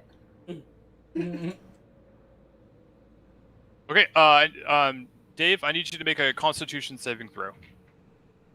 Let's stop fucking this up. There we go. Nice. Okay, so even as the heat begins to build dramatically, you're still able to resist it somewhat. But this the heat is still building even as I speak. Something has been short-circuited. You're not really sure exactly what went wrong, but it's not very pleasant where you're sitting right now. Okay. What's going on in engineering right now? Do we know that we're under sand? Yeah, you would know, because there's literally a bunch of sand pouring in from the windows. I was just making sure. So Yeah. Come up with a... I'm gonna conjure badgers to dig us out. Giant badgers. Wait, Giant are you badgers. serious? I can summon 8 of them. That's freaking awesome. So, You realize that they're all going to pop into existence in engineering, right? Yep. Maybe do one at a time. I'm gonna open the door. I'm gonna open the door and shove them out as they appear. They're all gonna appear at Okay. once. Oh gosh. Okay, so you open the door. Sand immediately just begins vomiting Blood. into the engineering. Then it stops for a second, and then you see a bedraggled Thorgrim flop into the engineering.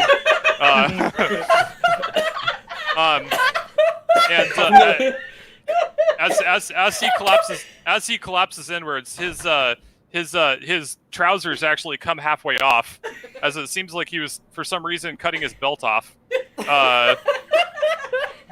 And he's lying face first on the ground of engineering, as sand once more starts to pour in from the hole. Okay, so the badgers. I didn't Ignore imagine the that I'm still kind of hanging from the ceiling. Knight has a lot of questions, but she tries to just... and she casts Conjure Animal and summons 8 giant badgers and commands them to dig us out. As long as I Okay. tell them what to do, that's what they do. And they're friendly to everybody. All right, I'm alive! So Thorgrim, you come bursting out into light. And You're like, then oh, trampled by badgers. I made it! And then suddenly I'm badgers.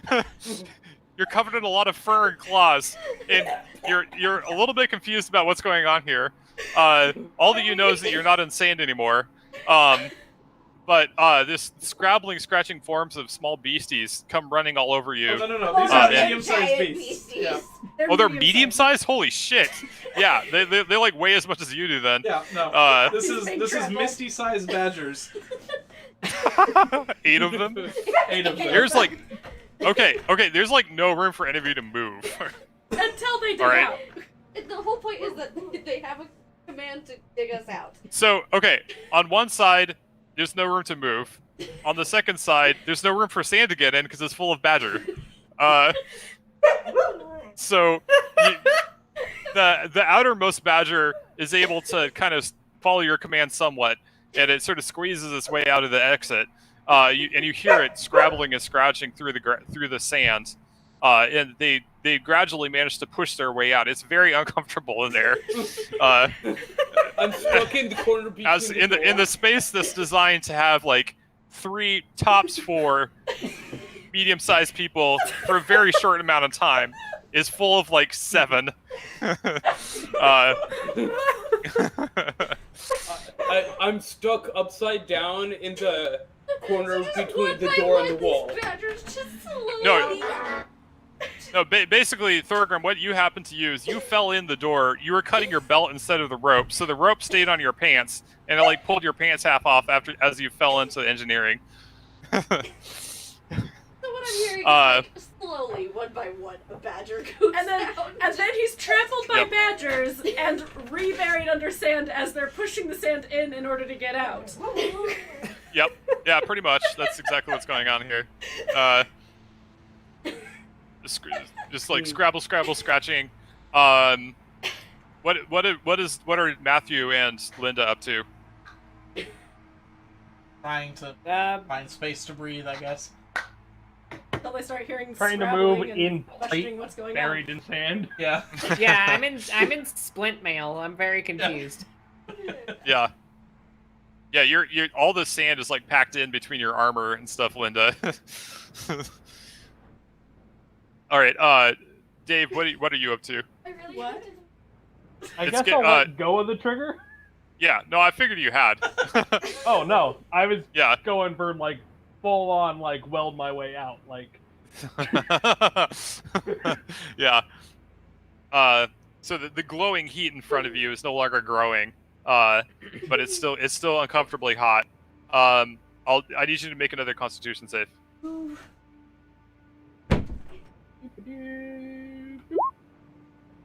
Man, 6? it's just Okay. fucking 6s all over the place. All right. We are in hell. You take 2 fire damage as you're singed by the scalding heat of the partially glassine sand around you. Okay. All right. So all right. Let's see what's next. Okay. So as far as I'm concerned, you've still got the vehicle floored in reverse, right, Matthew? Oh yeah. Okay, so it's going to make another strength check. That's a lot better. Okay. Okay, so you feel a lurch. The whole vehicle shudders as the wheels seem to bite into something, or at least maybe any loose air that had been around the wheels was pushed away. It seems, or at least whatever the case is, it bit into something.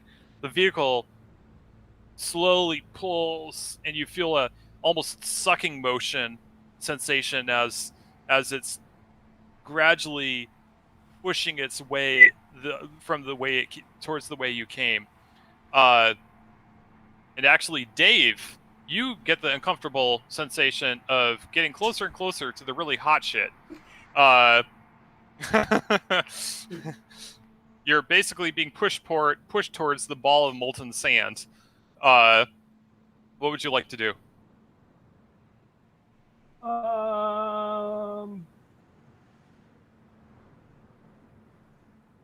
Fuck it. I'll fire again. Okay. It's got to be weakening the sand to some degree, probably, maybe. Okay. Let's see. Actually, Dave, roll D100 for me. Um,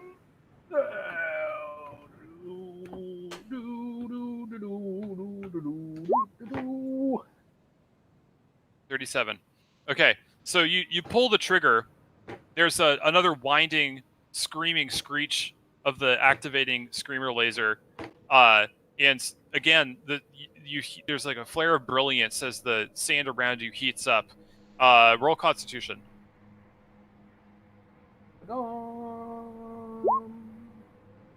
Nice. Okay, so that you managed to resist the heat. You're not sure if you made progress or not, but you do feel the shifting of the sand around you somewhat as you're moving backwards. I choose to believe I did. Okay. Are you gonna continue firing? Yep. Okay, roll D100. Doesn't explode. All right, yeah, Wait, D100 no. first. Yeah. I just hit up on the arrow key and it went to the con roll instead of the. There we go. Okay. All right. Yeah, you think you're pretty sure you made some progress there. At least the blaze of light coming from the beam. You see it's a little elongated, which to you suggests that it's actually shooting rather than just heating the surrounding sand. But unfortunately, it is still heating the surrounding sand. So I need you to make another con check. I'm not going to count that other one. Yeah, no, that was Yeah. definitely a error. Ooh, uh-oh. Okay. All right. So the heat overwhelms you, and you take. Where's my other?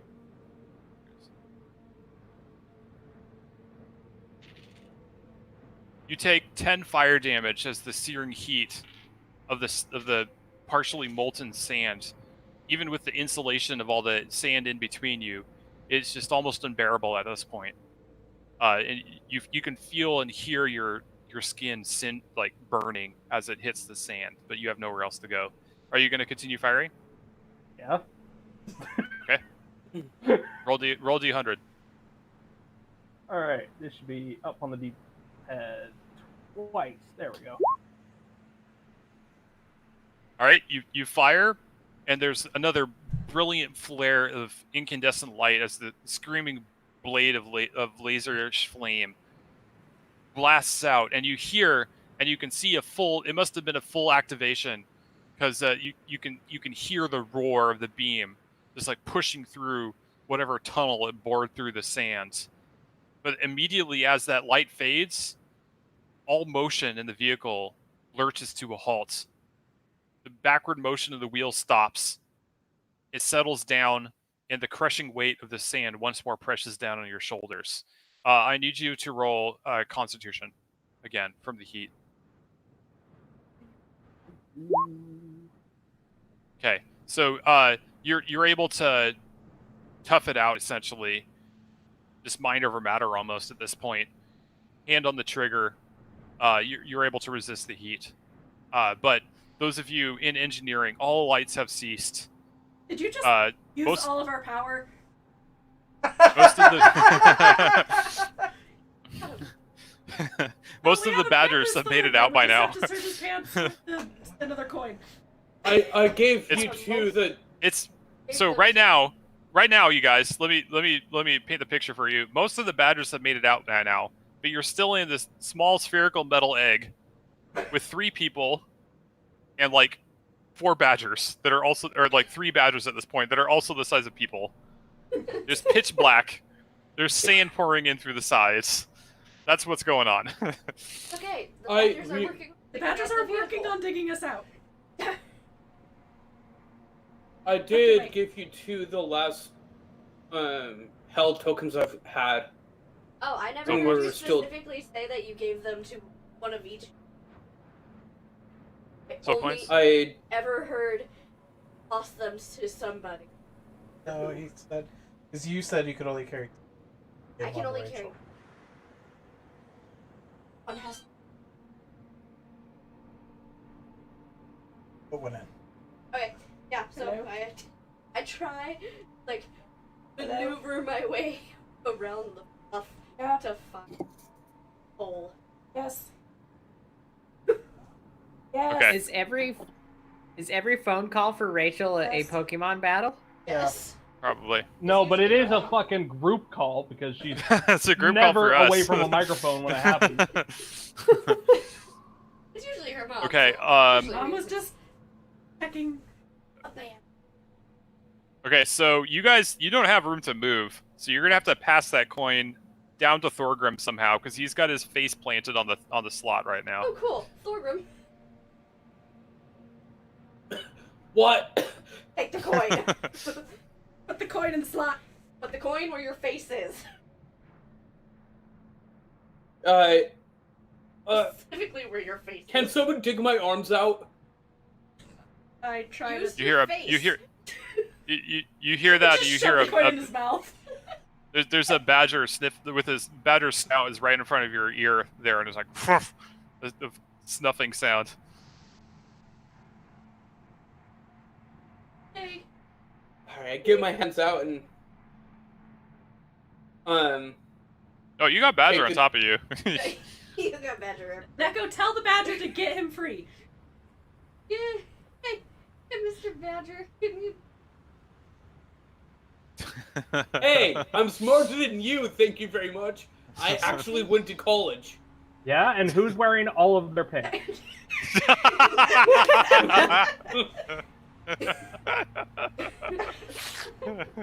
Who also doesn't have their feet.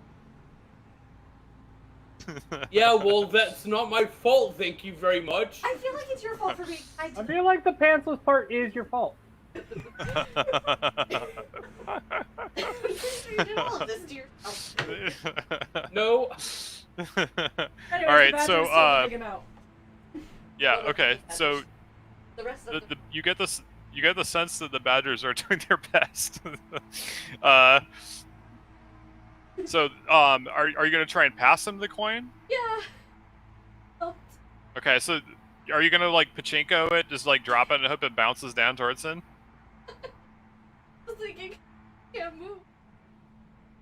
Okay, You can have all right. the Badger try and I don't know. I could try and have a badger. Make give the it to me. Badger Alright. take it to him. Okay, actually, if you want to drop the coin, I'll have you roll a d100. I'm just gonna.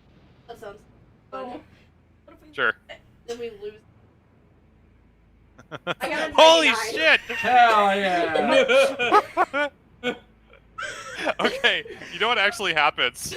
You drop the coin, just like thunk, because these things weigh a lot, right? Yeah. They're way heavier than yeah. It bounces that and rolls down the side of one of the badgers. You hear it grunt.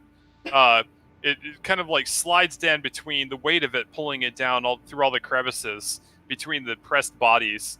By the way, you've got like a badger snout like in your mouth right now, almost. Just like bouncing and sliding. Thorgrim, you feel like a bonk like on the back of your head as this coin like spunk. It's a pretty good bonk too. It smacks into the back of your head. What would you like to do? Are my hands free? No. I thought we said that Badger would sand. What? The badgers are doing their best, but you literally have like 6 people in like a 2.5 person size room. Well, some of them were supposed to go outside. We're still waiting on more. I thought you said these guys would dig us out. You guys can't even. You guys can barely even hear him. It sounds more like. They're trying. And it's like, You can feel the coin. It's like still balanced on the back of your head almost, held It's like- held upright. it's like, I try and nod my head really hard, like I'm headbanging. Does See if I anybody, can't flip it. does anybody on the outside see badgers yet? On the outside, well, you I know mean, that like for Matthew. you know that they're doing something. And actually, at this point, yeah, Matthew and Linda, you hear the sand shifting around you, and you're like, oh shit, is this like some new attack? Something's coming. Something's coming at us. I ready my sphincter. This striped head pops out in front of you. I got It's like pills this for little that. sniffing nose, like it just kind of like grunts at you. I turn to Linda and just I keep- say, Linda, you have the controls, and I turn and vomit. I'll be right back.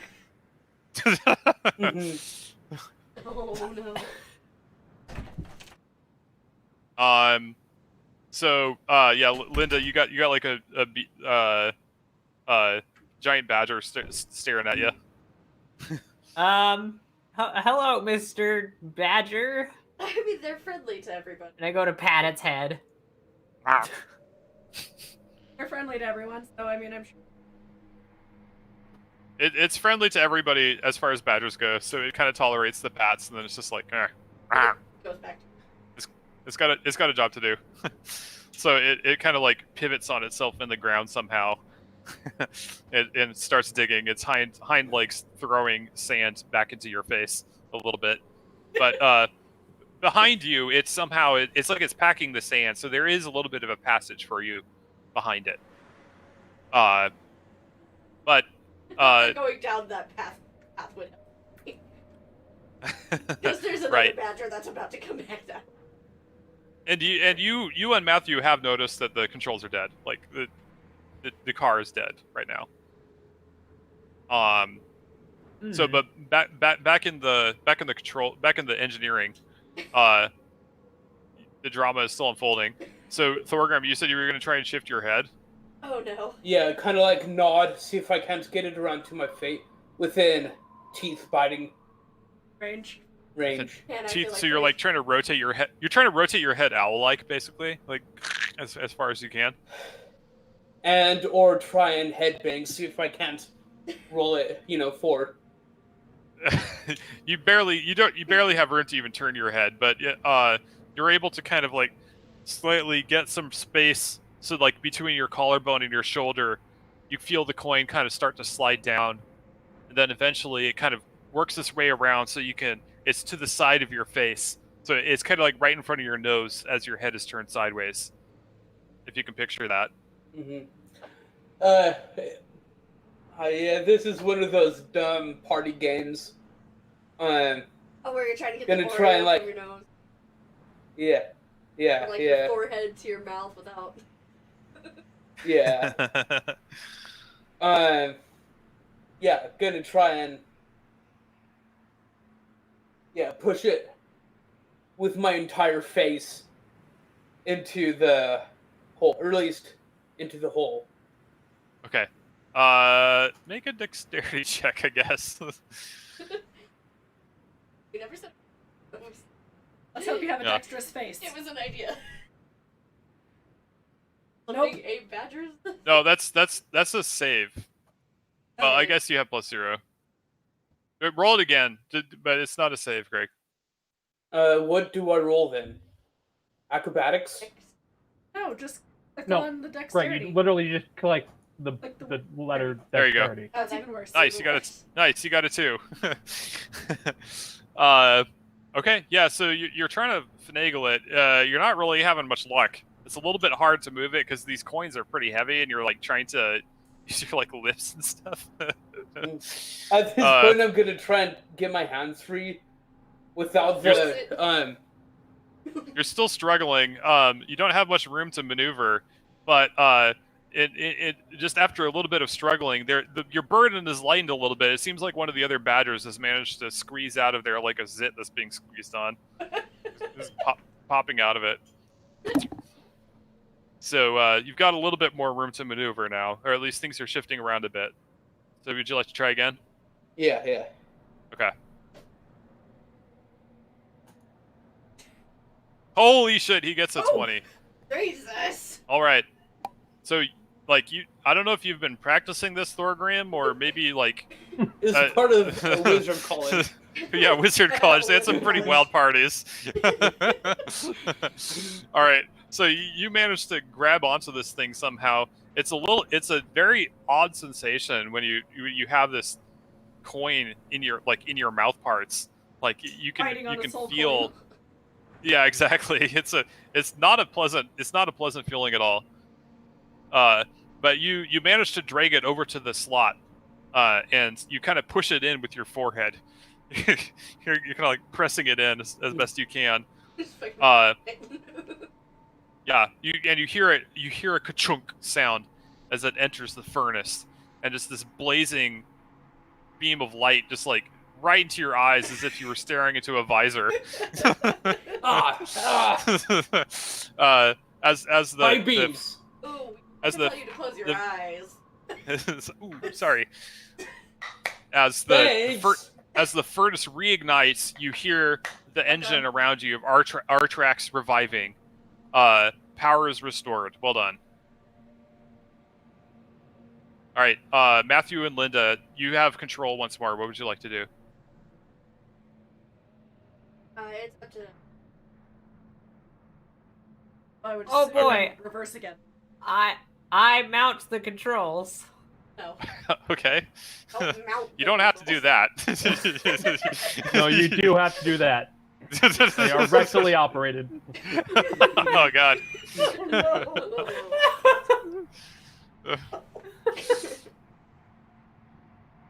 Yeah, I just. So wait, those are the ones that are malfunctioning. They'll literally blow smoke up your ass. I think they were malfunctioning because Matthew was just too loose. He's a little loosey goosey with them, yeah. All right. So what do you do? What do you do, Linda? I throw it in reverse and just like floor it. Okay. All right. The vehicle gets to roll a strength check. Nice. Okay. So you feel another lurch as the sand shifts around you, and you feel a little bit of movement sliding past you. You can hear the grating as the sound presses against the sides of the vehicle, pressing forward slowly but surely. Dave, again, you're getting pressed up against a bunch of molten glass. Sorry to do this to you, but I'm going to need you to roll Constitution. Again. Alright. Where did my character sheet go? There it went. Oof. I'm gonna go ahead and use my fucking feature real quick. I Yeah. think. Let me just double check that I can. Sure.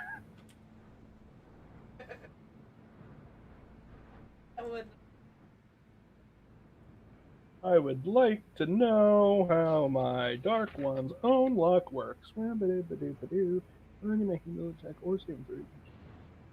E10 to the roll. Why not?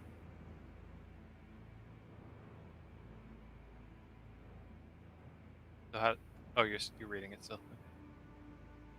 There we go. 13. Suck my dick. Oh, snap. So it basically just adds it straight to it? Yeah. Okay. Unfortunately, it's DC 15. That's But- fine. It's not a crit fail. Not It's that not a crit fail. necessarily can crit fail Yeah. on saves, but Yeah. Okay. So you take. Oh shit! Wait, are you? Do you have resistance to fire damage? I don't think I do. Really? I did. Okay. I No, will. that was the redo thing. You get that- but Yeah, I'm do you get under that the later, assumption maybe? that I do not.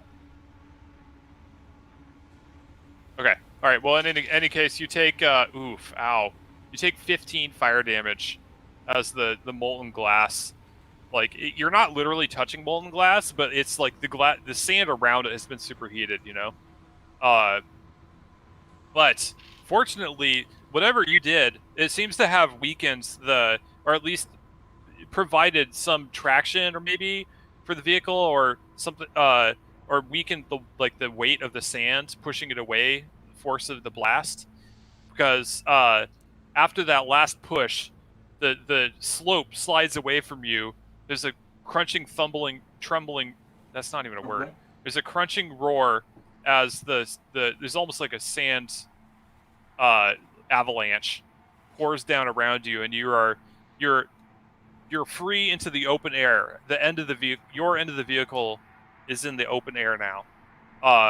You see down the slope a little. There is like this strange like tube shape of molten glass that's still glowing in the air, and is gradually drooping as it collapses in on its own weight. There's like stalactites of molten glass coming from pointing straight out from the barrel of the laser weapon, from where it was shooting earlier. But you are now in the open air, and you're not contacting the sand anymore. I stand for the giant fucking angry thing. Yeah, so actually, you pop open into the skies, and the sandstorm is just gone. Open air. I killed it. We have I did it. Let's have them sit on top of the car. It's I just think they're faster. They're not. it just you stare out into the sky.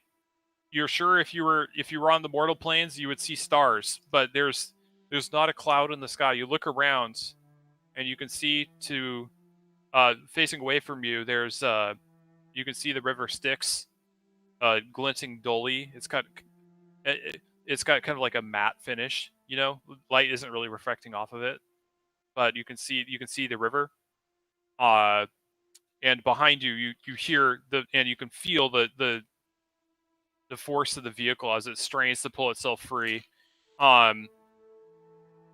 Those of you in the that are still inside the sand, you feel another lurch as more of the sand piles away. The force of the vehicle is able to pull itself out more.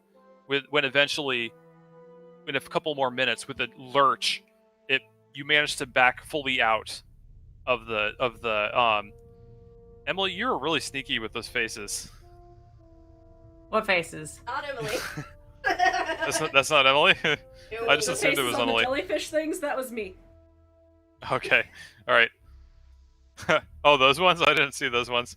No, this one up here is mine. Yeah, see, that's the one I saw. That was stealthy though, because it looks like the trees. It's like, where's Waldo? Okay, so you are now. Artrax has pulled itself free from the sand dune, and those of you that are still you guys are an engineer, you're still crammed in there, by the way. Yeah, maybe have the badgers dig us out. Yeah. There's a few badgers actually. Once you pull out, Matthew and Linda, as the sand clears you see the heads of a couple badgers pop out of the side of the dune, and just like kind of watch you guys as you sort of slide down the slope of the sand dune a little bit. Just kind of sniffing at you. Giant hamster. But yeah, never seen a badger before. What Linda doesn't realize is that we still have 3 more in there.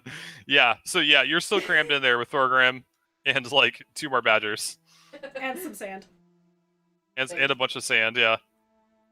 Well, the 2 badgers that are in with us, have them shovel sand out. First, we have to stop. Once we're out of this, off the dune, we need to really stop moving to get. All right. So, what are you guys up to? I mean, the door's still open because we're having badgers go. So, yeah, I definitely. My next command for the badgers is to get the sand out of the engine room, and then also for them to get out, except maybe one. You can dismiss them. Yeah, but we want sand out of the engine room. Yeah. Okay. Fair enough. All right. So they're kind of scrabbling around, pushing out the sand. It's kind of uncomfortable. Badger claws don't really go well with human skin. You guys scraped up a bit, but they do manage to push out some of the sand, which makes it a little easier to move. Thorgrim, you're able to sort of like squeeze yourself to the side of the thing, so you're not underneath everybody anymore. Mm-hmm. Yeah, after I do that, I'm gonna actually fix my pants. Actually, unfortunately, in the process of doing that, you literally pulled yourself all the way out of your pants because your pants were your pants were still tied. They're still tied all the way up to the top of the car. Well, that's why we. So well, yeah, I think your options were either take your pants off or atomic whip. Why do you think those wizard types wear cloaks, though? So anyways, I think you want robes. Cloaks and robes are not the same. Yeah. Anyway, so you managed to squeeze out. The other couple badgers pop out. You're still more than cozy with 3 people in there, but you're not nearly as crammed in as you were.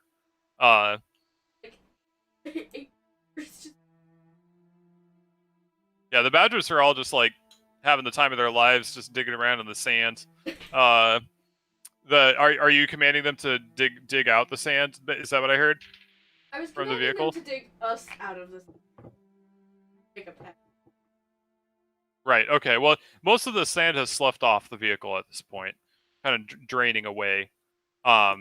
It's mostly just the sand out of the inside. Yeah. Right.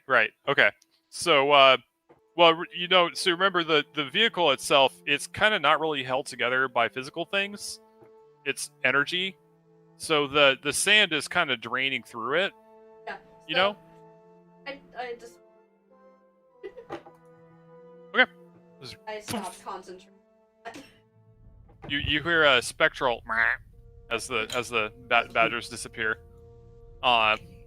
First thing I do Is it is a get my wat or pants. is it a mushroom? Mushroom. It's probably a mushroom in badger language.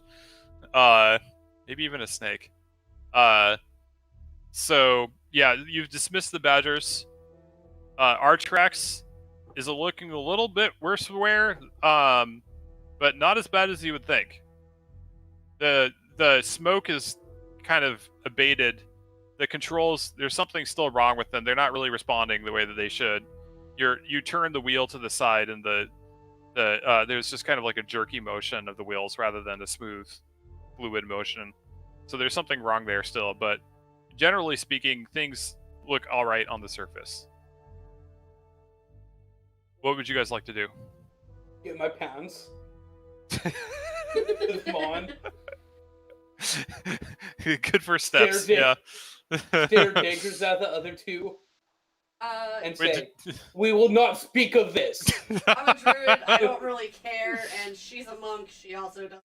Yeah, you're a druid. You like never wore pants up until the point where you went to the first city you got Until to. I was forced to, and I'm also covered Yeah, in exactly. fur, so if I don't have pants, I again. Yeah. I still am gonna say, no one knows of this. They're gonna know of this as soon as you get. I put my pants on. All right. Fair enough. Okay. What is everybody else up to?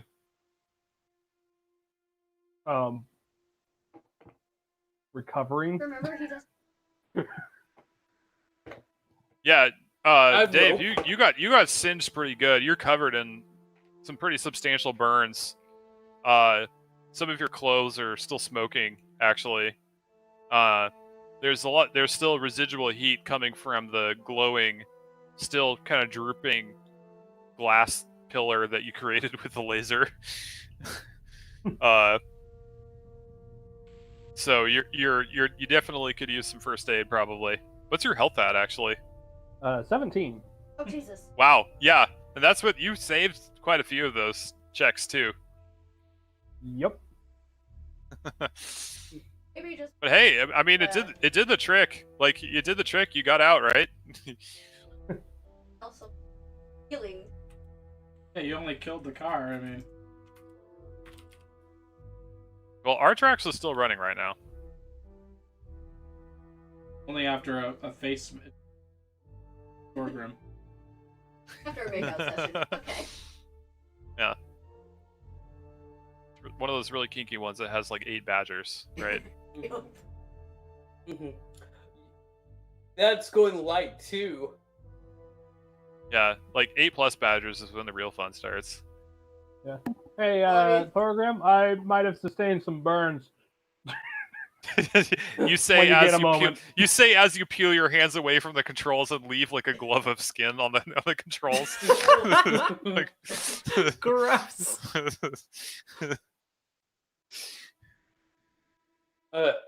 Walk over as I tie some rope I cut off around my way in a makeshift belt. All right.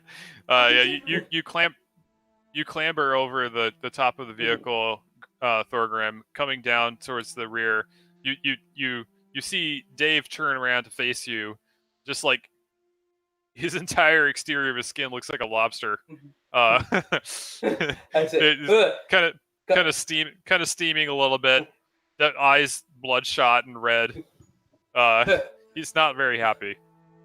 Man, got a little bit too much sun there. Might suggest staying out of the sun for a bit, get a little bit less suntan there, okay? As I third level cure wounds. Nice. Not the sun. Laser beam at the sand. And I am going to spend a sorcery point and re-roll one of the One of the threes. Yeah, one of the threes. How does that work exactly? Do you roll all the dice or just one of them? Empowered healing. While I'm not incapacitated, whenever me or an ally within 5 feet rolls dice to determine healing, I can spend a sorcery point to reroll any number of those dice. Oh, so you should re-roll both of those threes then. Yeah, alright. So roll 2d8 and then add that to 7. Yeah, Okay, so that's 20, better. 20 healing. Yeah, 20 health. You get 20 health. Also Nice. easier math. Right. Yeah. No, that's pretty good stuff. Sweet. All right. So yeah, you're fairly patched up. Matthew, what are you up to? Coloring And in Linda, the I angel suppose thing you on both the are up left. front.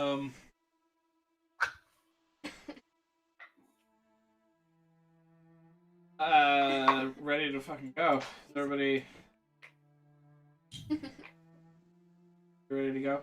Sorry, my brain is still Yeah. fried. Okay, no worries. Yeah. Oh shit, yeah, it's Oh 9:20. damn, it's like 9:20. Yeah, dang. I kind of lost track of time actually. Yeah, well we could call it there if you guys want. Yeah, I'm fine with that. Yeah. Okay, sure. Somebody liked my That was- baby that was- Yoda. Baby Yoda, where? That's why. Nobody noticed it yet. I had noticed it. I Where thought is it? Was it? cute. Top Where is right. it? Aw. Oh, there it is. I was zoomed way in. I have hidden 2 structures. Can you Oh find man. them? If you could see the I'll GM, also do something. if you could see the GM notes, that's even more funny. I yeah, I hit a mountain. Yeah. Tim hit a mountain, and I hit like 2 smaller structures. What? Oh, Can you you find assholes! them? How do you hide a I'm mountain? gonna have to. You just We drew painted over it. over them. Yeah, it's like tattoo removal. There's a face. What you do is you take a screenshot and then open up the color picker and paint, I see and then someone type that added a into river. the text code. Oh yeah, someone. Somebody added a river. You know, actually- and then, like bridged you know the what? river. Yeah. This is actually hilarious because Avernus actually does shift. So like all the stuff that you guys are doing might as well be real. And then like there's the fucking There's an The angry tentacles. face on the river up here. yeah, right above that there's tentacles coming Yeah. out of the Sarlacc pit. Those Oh, are I added. love that. Actually, Oh. I only added 3. Did The you do others that, are already Tim? That there. looks really good. That looks like that's an improvement. Okay, everybody go look at the angel in the bottom left-hand corner. Zoom all the way out, and then just slowly zoom in on it. Because it's all just Okay. super shitty lines that I'm replacing.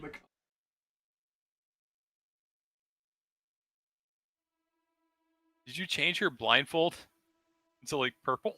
No, it was purple. Just a little bit Oh, brighter now. It's just one color of purple now instead of like. Oh. Start. Okay. I also added like eyes and faces to things. Yeah, I caught a few of those.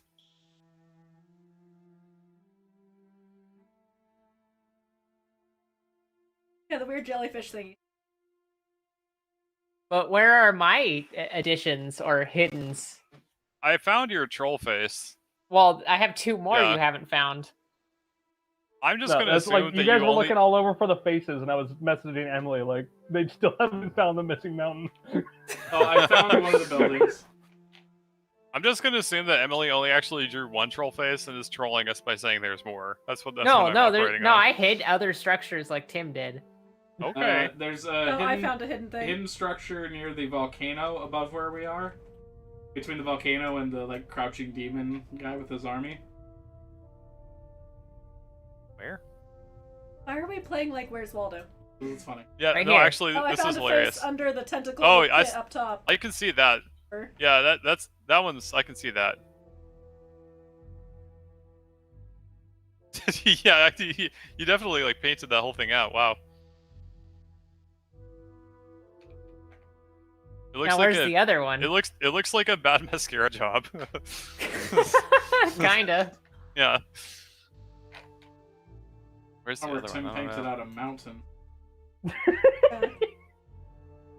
It's so shitty.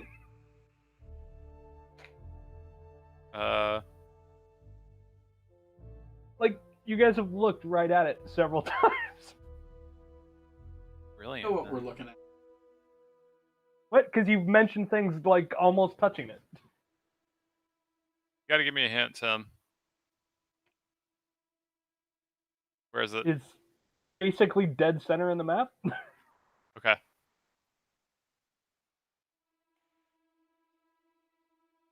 I see the line through the demon zapper. Wait, you're not supposed to know that's the demon zapper. Shit.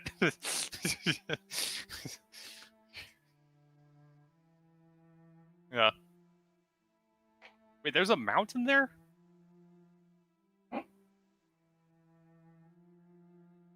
I still don't see it.